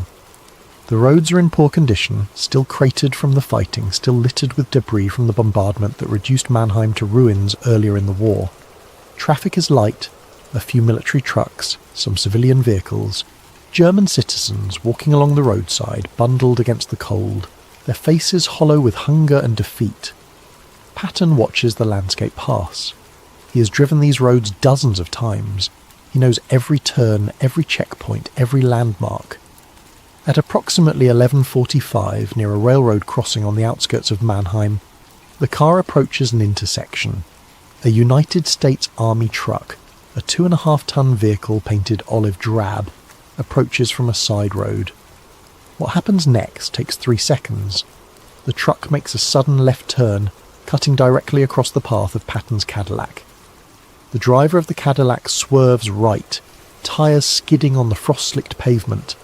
The vehicles collide, the sound of metal against metal, the crunch of breaking glass, the hiss of steam from a ruptured radiator, and then silence. The driver of the Cadillac climbs out, shaken but uninjured. General Gay opens his door, checking himself for injuries. Nothing. A few bruises, perhaps. Nothing serious. He turns to check on Patton and sees him slumped in the back seat, conscious but unable to move. "My neck," Patton says quietly.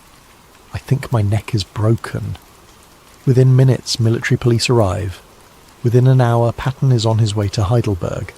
Within days, the official story begins to fracture under the weight of its own inconsistencies. And within 12 days, George Smith Patton Jr. is dead. Chapter 1. The General Who Became a Problem. To understand why conspiracy theories surround Patton's death, you have to understand who Patton was in the final months of his life, and more importantly, what he represented to the emerging Cold War order. George Smith Patton Jr. was never meant for peacetime. He was born into a military family in California in 1885. His grandfather fought for the Confederacy. His father was a politician. Young George grew up hearing stories of cavalry charges and desperate last stands, of honour and glory and the warrior's code. He attended the Virginia Military Institute, then West Point. He competed in the Stockholm Olympics in 1912, finishing 5th in the modern pentathlon. He served under General John Pershing in Mexico, chasing Pancho Villa through the desert. He commanded tanks in World War I, was wounded in combat, came home with a chest full of medals and a reputation as a fighter. Between the wars, he studied. He read military history obsessively. Caesar, Alexander, Hannibal, Frederick the Great, Napoleon. He believed war was an art form, that great commanders were born, not made, that destiny selected certain men for greatness. He believed he was one of those men. When World War II came, Patton was ready. He commanded American forces in North Africa, in Sicily, in France. His Third Army swept across Europe faster than anyone thought possible. His tactics were aggressive, sometimes reckless. He believed in speed and shock and overwhelming force. He believed hesitation killed more soldiers than enemy fire. His methods worked. The Germans feared him more than any other Allied commander. They repositioned entire divisions based on intelligence about Patton's location. They assumed wherever Patton was, the main attack would follow. Often, they were right. But Patton was more than just a brilliant tactician. He was also politically tone-deaf, personally abrasive, and constitutionally incapable of diplomacy. He slapped shell-shocked soldiers in field hospitals, calling them cowards. He gave speeches praising the fighting spirit of the German army. He made jokes about the Holocaust that appalled other officers. He criticised Allied strategy in press conferences. He feuded with British commanders. He defied orders when he thought they were stupid. Eisenhower protected him during the war because Patton won battles. But when the war ended, Patton became expendable. More than that, he became dangerous. Because Patton refused to accept the post-war order. May 8th, 1945. Germany surrenders unconditionally. The war in Europe is over. Allied leaders meet in Potsdam to negotiate the peace. Europe is divided. The Soviet Union takes the east, America and Britain take the west. Borders are redrawn, governments are installed, millions of people are displaced, moved, relocated to fit the new map. Patton watches this happen and sees betrayal. The Allies, he argues, fought to liberate Europe from tyranny. Now they're handing half of Europe to Stalin, a dictator as brutal as Hitler, a regime as totalitarian as the Nazis. He makes this argument publicly. In June 1945, Patton gives a speech in Los Angeles comparing the Soviet Communist Party to the Nazi Party. He calls both totalitarian threats to freedom. He suggests the Allies defeated the wrong enemy, that Germany should have been turned against the Soviet Union instead of being destroyed. The backlash is immediate. Politicians demand his resignation. Newspapers condemn him. The War Department issues official reprimands. President Truman, already dealing with the complexities of Soviet relations, is furious. Eisenhower summons Patton to his headquarters. The meeting does not go well. Eisenhower and Patton were friends once. They rose through the ranks together, served together between the wars, understood each other. But the war changed them both. Eisenhower became a political general, a coalition builder, a man who understood that winning the peace required compromise and patience. Patton remained a warrior who believed wars should be fought without hesitation and won without apology. In Eisenhower's office, Patton is told his public statements are unacceptable. He is ordered to stop criticising Soviet policy. He is warned that further incidents will result in his removal from command. Patton argues back. He presents intelligence reports about Soviet violations of ceasefire agreements. He describes forced population transfers, summary executions, political purges. He insists someone needs to tell the American people what's happening in occupied Europe. Eisenhower tells him that someone is not going to be Patton. The conversation ends badly. Within weeks, Patton is relieved of command of the Third Army and reassigned to the 15th Army, a paper organisation with no operational role.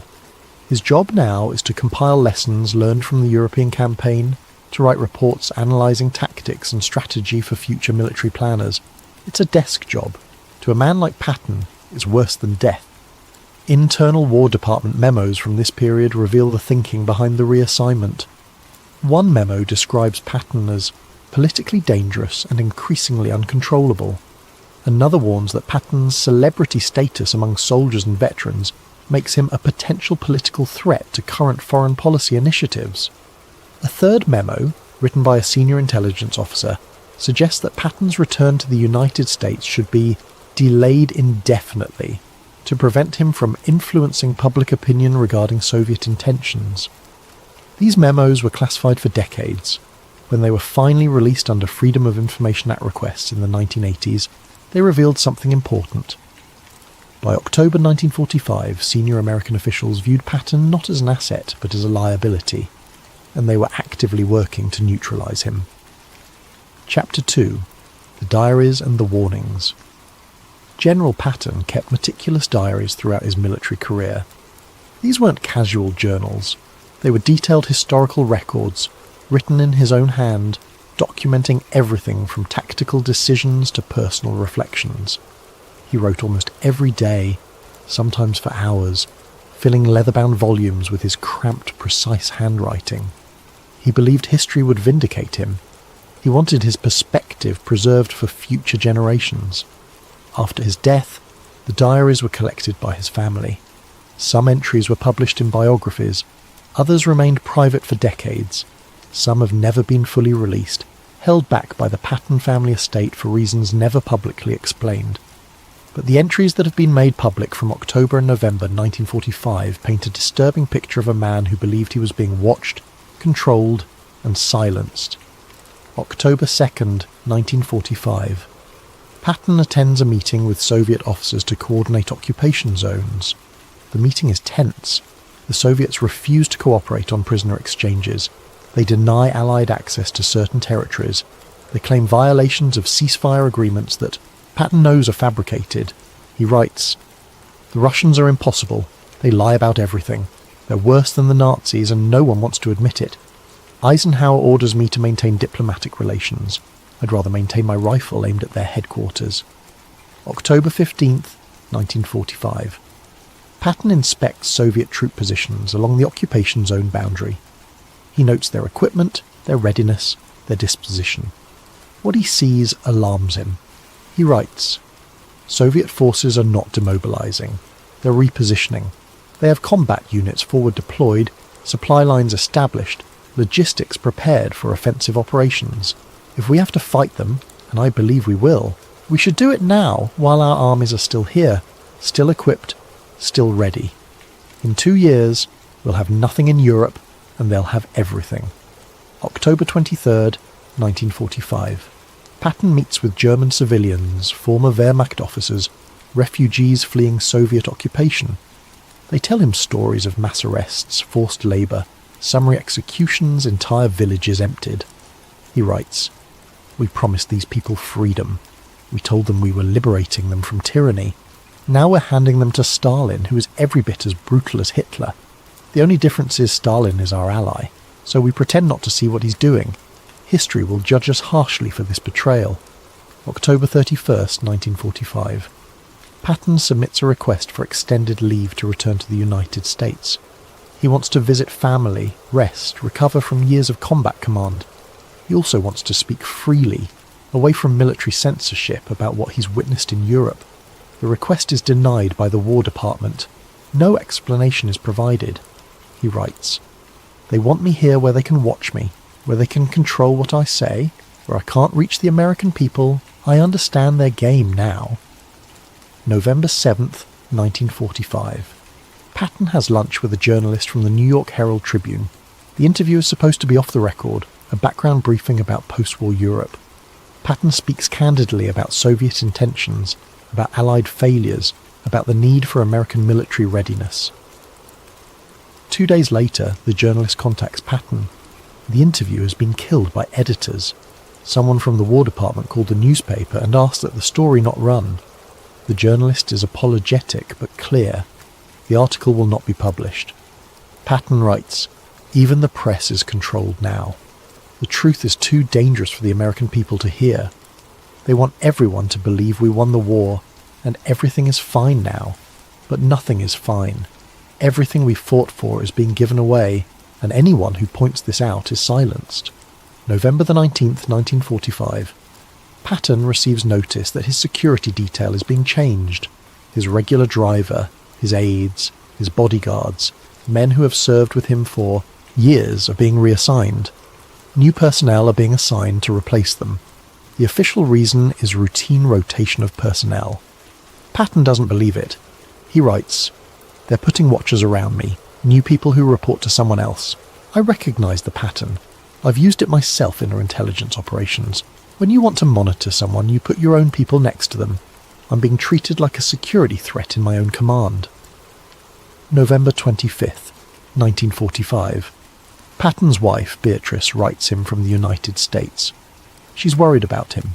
His letters have become dark, paranoid. He writes about being watched, about feeling trapped. She asks if he's well. He writes back, but his response never makes it into his diary. Later, Beatrice told biographers that Patton's letter frightened her. He wrote that he was planning to return home soon, and caused them a lot of trouble. He wrote that he intended to speak publicly about Soviet aggression and Allied failures. He wrote that he knew this would end his military career, but he didn't care anymore. He wrote, "Some fights are worth the cost." December 1st, 1945.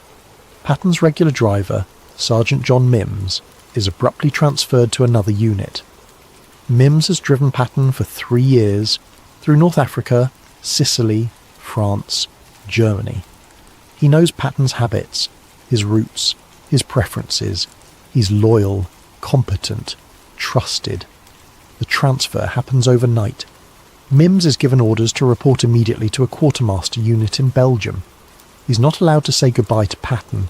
A new driver is assigned, a young private first class who's been in the European theatre for less than 3 months. Patton writes, "Even my driver is replaced now. They're not even being subtle about it anymore." This is Patton's last diary entry. 8 days later, he's in the car accident. Chapter 3. The collision that changed everything. December the 9th, 1945. Late morning. General Patton's Cadillac sedan leaves his headquarters in Bad Nauheim at approximately 1100 hours. The sky is overcast, threatening snow. Temperature is just above freezing.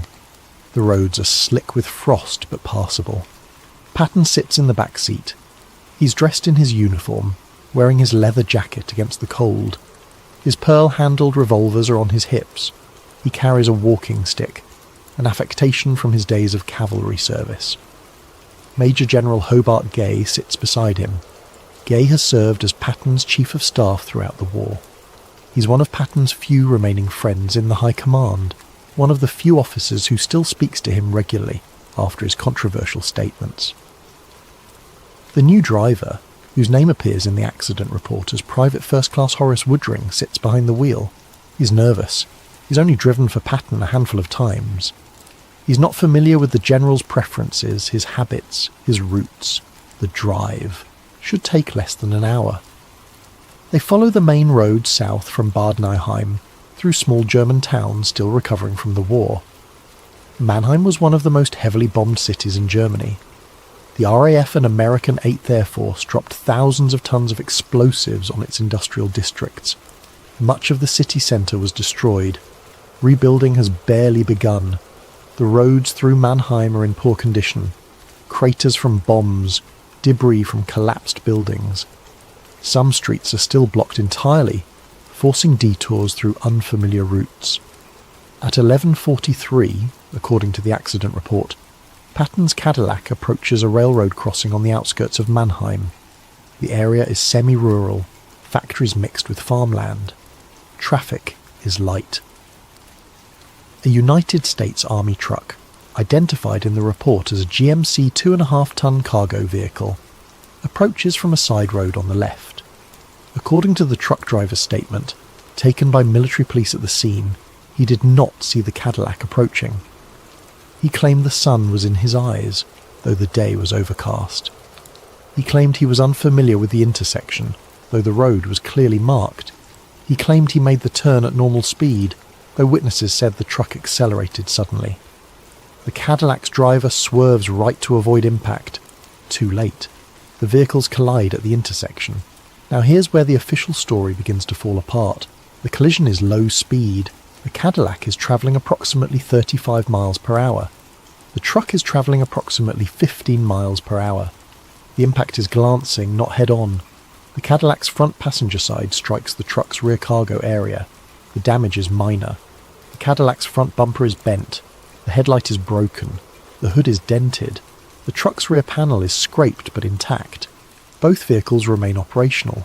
The Cadillac's driver, Private First Class Woodring, is uninjured. He has a small bruise on his hand from the steering wheel. Nothing else. Major General Gay is uninjured. He experiences momentary shock from the impact, but suffers no physical trauma. The truck driver is uninjured. He climbs out of his cab without assistance. General Patton, sitting in the back seat of the Cadillac, suffers catastrophic injuries. According to the initial medical assessment, Patton was thrown forward in the collision. His head struck a metal partition or support structure in the car's interior. The impact caused acute cervical spine trauma, specifically a comminuted fracture of the third cervical vertebra and a vertical fracture of the fourth cervical vertebra. The injury results in immediate complete paralysis from the neck down. Multiple forensic analysts who examined the case decades later noted severe inconsistencies with this explanation. First, the injury pattern. A forward impact of the type described should cause predictable trauma. Facial injuries, chest contusions, possibly head trauma. The passenger would hit the seat in front of them, the back of the driver's seat, which is padded. Instead, Patton sustained a precise cervical fracture with no facial injuries, no chest trauma, no head contusions. Second, the biomechanics. For Patton to strike the partition with enough force to fracture his cervical spine, he would need to be travelling at significant speed relative to the car's interior. But the collision was low speed, and Patton was seated wearing his heavy leather jacket, which would have provided some padding. Third, the other passengers, both the driver and General Gay, sitting in front of Patton, experienced minimal impact forces. Gay later described the collision as a solid bump, nothing more. Yet Patton, behind them, experienced forces sufficient to break his neck. One forensic pathologist who reviewed the case in the 1990s suggested the injury pattern was more consistent with a direct blow to the back or side of the neck, the kind of trauma that might result from being struck by a hard object, rather than from impact with a car's interior. Another analyst noted that the specific fracture pattern, comminuted fracture of cervical 3, vertical fracture of cervical 4, is relatively rare in motor vehicle accidents, but more common in cases of direct trauma to the posterior neck. Without an autopsy, without X-rays beyond the initial hospital films, without detailed forensic analysis, these observations remain speculative. But they raise questions. Then there's the matter of the truck driver. According to the accident report, the driver was interviewed by military police at the scene. He provided a statement describing the collision. He was cited for failure to yield. He was released. His name appears in the report as Private Robert Thompson. No unit is listed. No serial number is recorded. No permanent address is given. Researchers have spent decades trying to locate Private Robert Thompson. Military personnel databases have no record of anyone by that name serving in the European theatre in December 1945. The truck's serial number, listed in the accident report, corresponds to a vehicle assigned to the Quartermaster Corps. But when historians tried to trace the vehicle's movement logs, maintenance records and assignment history, they found nothing. The truck existed on paper, but vanished from all documentation after December 9th. The military police who responded to the scene should have filed detailed reports, taken photographs, secured evidence. Standard accident investigation procedure, especially for a collision involving a 4-star general. No photographs were ever released. The military police reports were classified, then reported lost. No physical evidence from the scene was preserved. Within hours, the Cadillac was repaired and returned to the motor pool. The truck disappeared entirely. And Private Robert Thompson was never seen again. Chapter 4. 12 days in Heidelberg. The Heidelberg Army Hospital in December 1945 was one of the finest medical facilities in Europe. It had treated thousands of wounded soldiers during the war. It had experienced trauma surgeons, skilled nurses, modern equipment for 1940s medicine. The hospital specialised in combat injuries, including complex trauma cases that required intensive care. Spinal injuries like Patton's were rare but not unprecedented. The medical staff understood the protocols: immobilisation, prevention of secondary injury, monitoring for complications, physical therapy when possible. Patton arrived at the hospital at approximately 1300 hours on December 9th, less than 90 minutes after the accident. He was conscious, alert, able to speak. He described the accident to doctors. He reported complete loss of sensation and movement below his neck. He remained calm, even joking with the medical staff. "I've been closer to death than this before," he told one nurse. "I'll be fine." Initial X-rays confirmed the cervical fractures. Neurological examination confirmed complete paralysis below the level of injury, but the attending physicians were cautiously optimistic. The fractures, while severe, showed no signs of spinal cord transection. There was hope that with proper immobilization and time, some nerve function might return. Complete recovery was unlikely, but partial recovery was possible. Patton was placed in skull traction, a device that immobilized his head and neck to prevent further injury. He was given oxygen support. His vital signs were monitored continuously. Nurses attended him around the clock. On December 10th, one day after the accident, Patton's condition appeared stable. His vital signs were strong. He was communicating with staff. He showed no signs of infection or complications. On December 11th, Patton's wife Beatrice arrived from the United States. The Army had arranged emergency transport, flying her across the Atlantic on a military aircraft. She was escorted by senior officers who had worked to expedite her travel. When she entered Patton's room, he smiled. "I'm in a hell of a fix this time," he told her. She sat beside his bed and held his hand. He couldn't feel it, but the gesture mattered. For the next few days, Patton's condition remained stable. Doctors noted slight improvement in some reflexes. There was cautious talk of eventual transfer to a specialized facility in the United States. Physical therapy was discussed. Patton himself remained optimistic. He made plans. He talked about recovery. He joked about getting back to work. On December 13th, 4 days after the accident, Patton's condition began to change. He developed a slight fever. His breathing became more laboured. Doctors suspected early pneumonia, a common complication in paralysed patients who cannot cough effectively to clear their lungs. Antibiotics were administered. Oxygen support was increased. On December 14th, the fever worsened. Patton's oxygen saturation dropped. His breathing became increasingly difficult. The medical staff worked to keep his airways clear, but the paralysis made it nearly impossible for him to assist in his own treatment. On December 15th, 6 days after the accident, Patton's condition took a dramatic turn for the worse.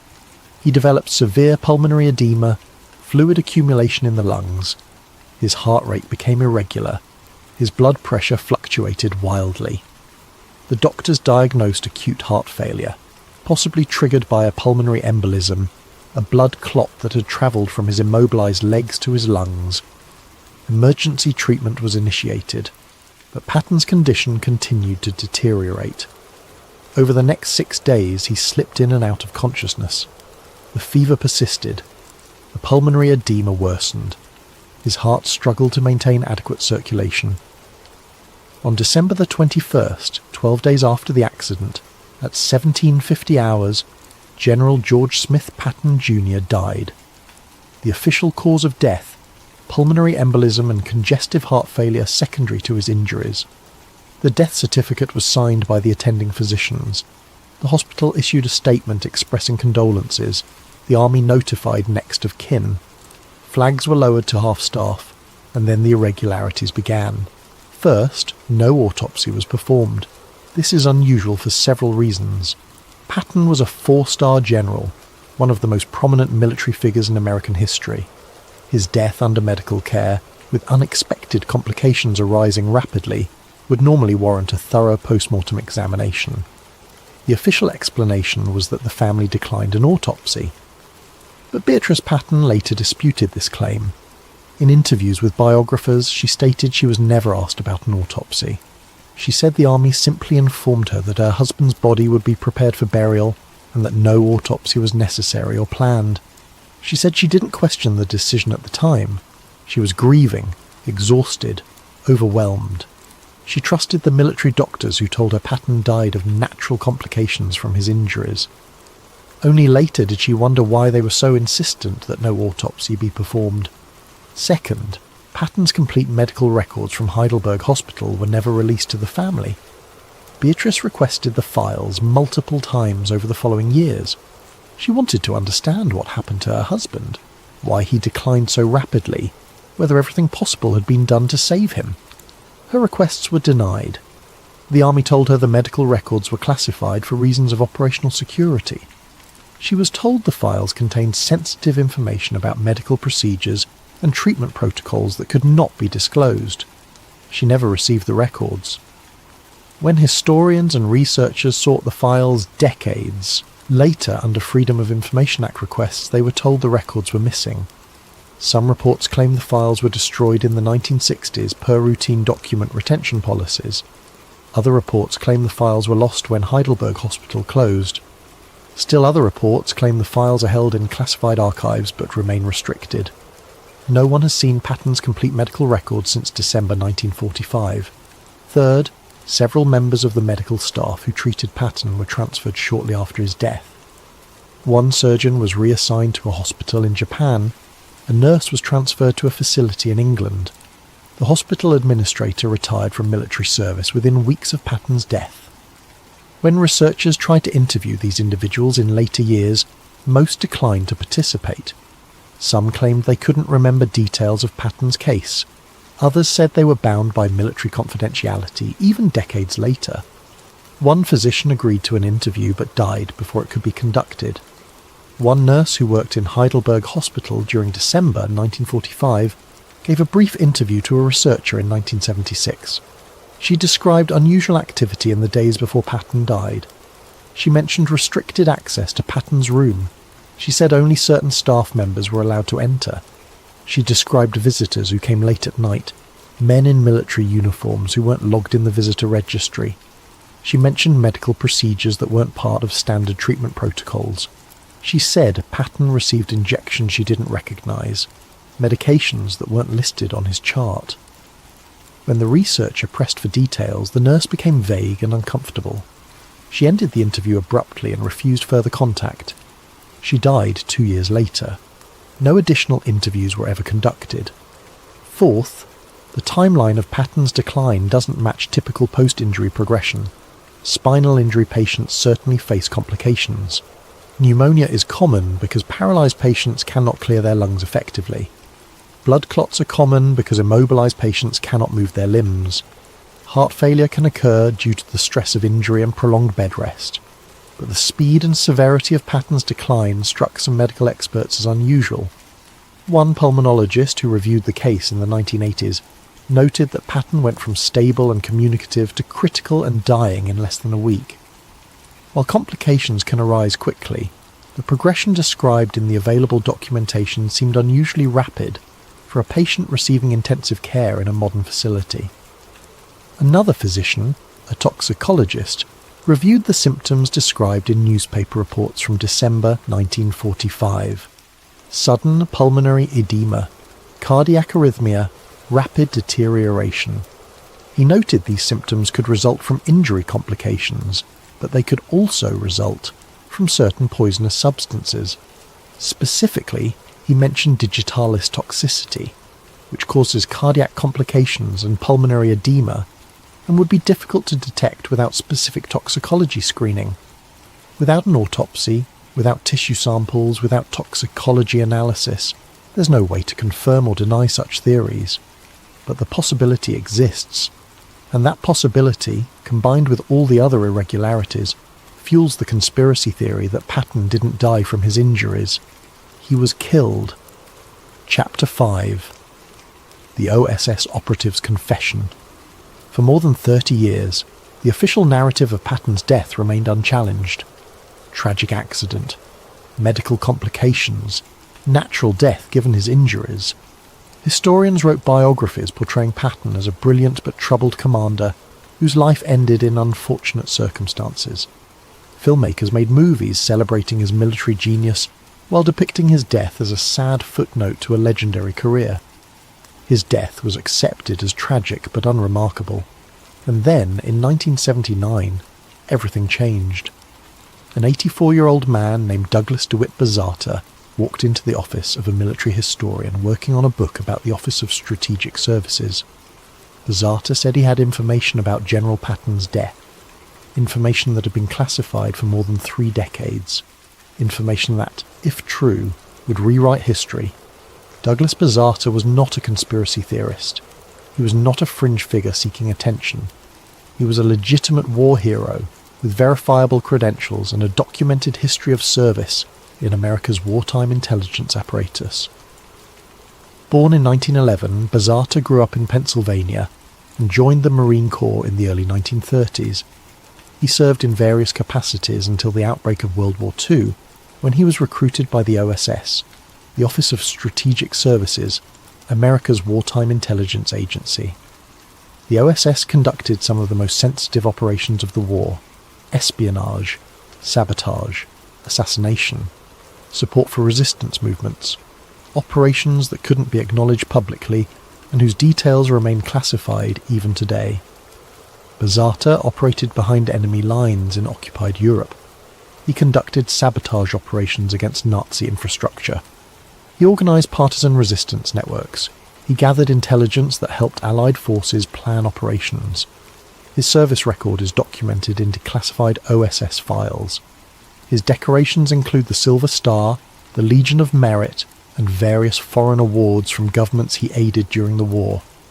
He was not a man prone to fantasy or fabrication, and he said he had killed George Patton, not personally, not directly, but as part of an operation ordered by senior American intelligence officials. According to Bazata, in late November 1945, he was approached by a high-ranking OSS officer. Bazata declined to name this officer publicly, saying only that he held a senior position in intelligence operations and had authority to order field operations without political oversight. The officer told Bazata that General Patton had become a problem. Patton's public criticisms of Soviet policy were undermining Allied unity at a crucial moment. The Cold War was beginning. The Yalta Conference had established a delicate balance between the United States and Soviet Union. American intelligence agencies were working to establish networks in Eastern Europe, networks that required Soviet cooperation, or at least Soviet tolerance. Patton's rhetoric threatened all of it. His threats to return to the United States and speak publicly about Soviet aggression could turn American public opinion against cooperation with Stalin. His celebrity status among soldiers and veterans gave him a platform that could shape national policy. The officer told Bazata that political leadership had decided Patton needed to be silenced, permanently. Bazata claimed he refused at first. He argued that Patton was right about the Soviets, that someone needed to speak the truth about Soviet intentions. The officer told him this wasn't about truth. It was about stability. It was about maintaining diplomatic relationships long enough to establish American interests in post-war Europe. It was about preventing a premature confrontation with the Soviet Union that America wasn't ready to fight. The officer told him it was a matter of national security, and national security justified any action. Bazata claimed he was not directly involved in arranging the car accident. He said that aspect of the operation was handled by others, specialists in staged accidents and traffic collisions, but he confirmed the accident was not accidental. The truck driver, he said, was an operative, possibly OSS, possibly another agency.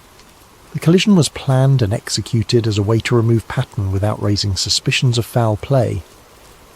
But the accident wasn't supposed to kill Patton. It was supposed to injure him seriously enough to prevent him from returning to the United States and speaking publicly. A career-ending injury that would sideline him while appearing accidental. The neck fracture was a bonus, ensuring Patton would never command again. But then Patton started to recover. Within days of the accident, doctors were talking about possible rehabilitation, about eventual transfer to the United States, about Patton potentially regaining some function. That wasn't acceptable. According to Bazata, the decision was made to finish the operation in the hospital. He claimed he was part of a team that had access to Heidelberg Hospital. They posed as medical staff or military visitors. They gained access to Patton's room, and they administered a substance that would trigger the complications that killed him. Bazata wouldn't specify what substance was used. He suggested something that would cause cardiac and pulmonary complications consistent with his injuries, something that would be difficult to detect without specific toxicology screening, something that would appear as natural progression of his condition. He said Patton died believing he was succumbing to his injuries, never knowing he was being murdered. Bazata claimed the operation was compartmentalized. Only a handful of people knew the full scope. The operatives involved were told only what they needed to know. Records were destroyed or classified. Witnesses were silenced through transfers, retirement, or more permanent means. He said Soviet intelligence was aware of the operation. They tacitly approved because Patton's anti-Soviet rhetoric was creating problems for Stalin as well. But the Soviets were not directly involved. This was an American operation for American reasons. He said the decision came from senior levels of American intelligence, possibly with approval from political leadership, though he had no direct evidence of White House involvement. He said he had stayed silent for more than 30 years out of loyalty to his country and fear of retaliation against himself and his family. But now, in his 80s, with most of the principals dead, he wanted the truth known. He wanted history to record what actually happened. Bezzeta's confession was explosive. The researcher who first interviewed him was sceptical, but as Bezzeta provided details, as he named other operations he had participated in, as he described OSS procedures and protocols that matched declassified documents, the researcher began to believe Bezzeta was telling the truth, at least telling what he believed to be the truth. The researcher published a book in 1981 that included Bezzeta's claims. The book created immediate controversy.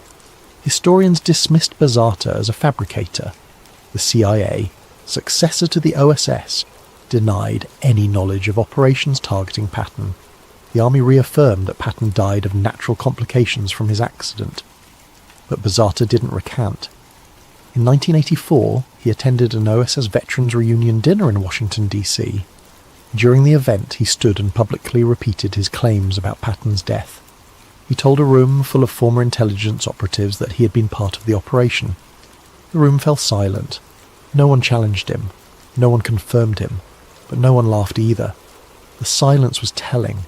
Several attendees later told journalists they believed Bezzeta might be telling the truth. Others said the story was plausible, given what they knew about OSS operations during the period. Still others said Bezzeta was either lying or confused, mixing real operations with imagined ones. Douglas Bezzeta died in 1999 at age 88, maintaining his story until the end. To this day, no evidence has emerged to definitively prove or disprove his claims. But the fact that a legitimate OSS operative with a documented service record made such specific allegations has kept the conspiracy theory alive. Chapter 6. The Missing Evidence in the Cold War Context. If there was a conspiracy to assassinate General Patton, the evidence should exist somewhere. Intelligence agencies, even when conducting illegal operations, maintain records, operational plans, mission reports, personnel assignments, financial records, after-action reviews.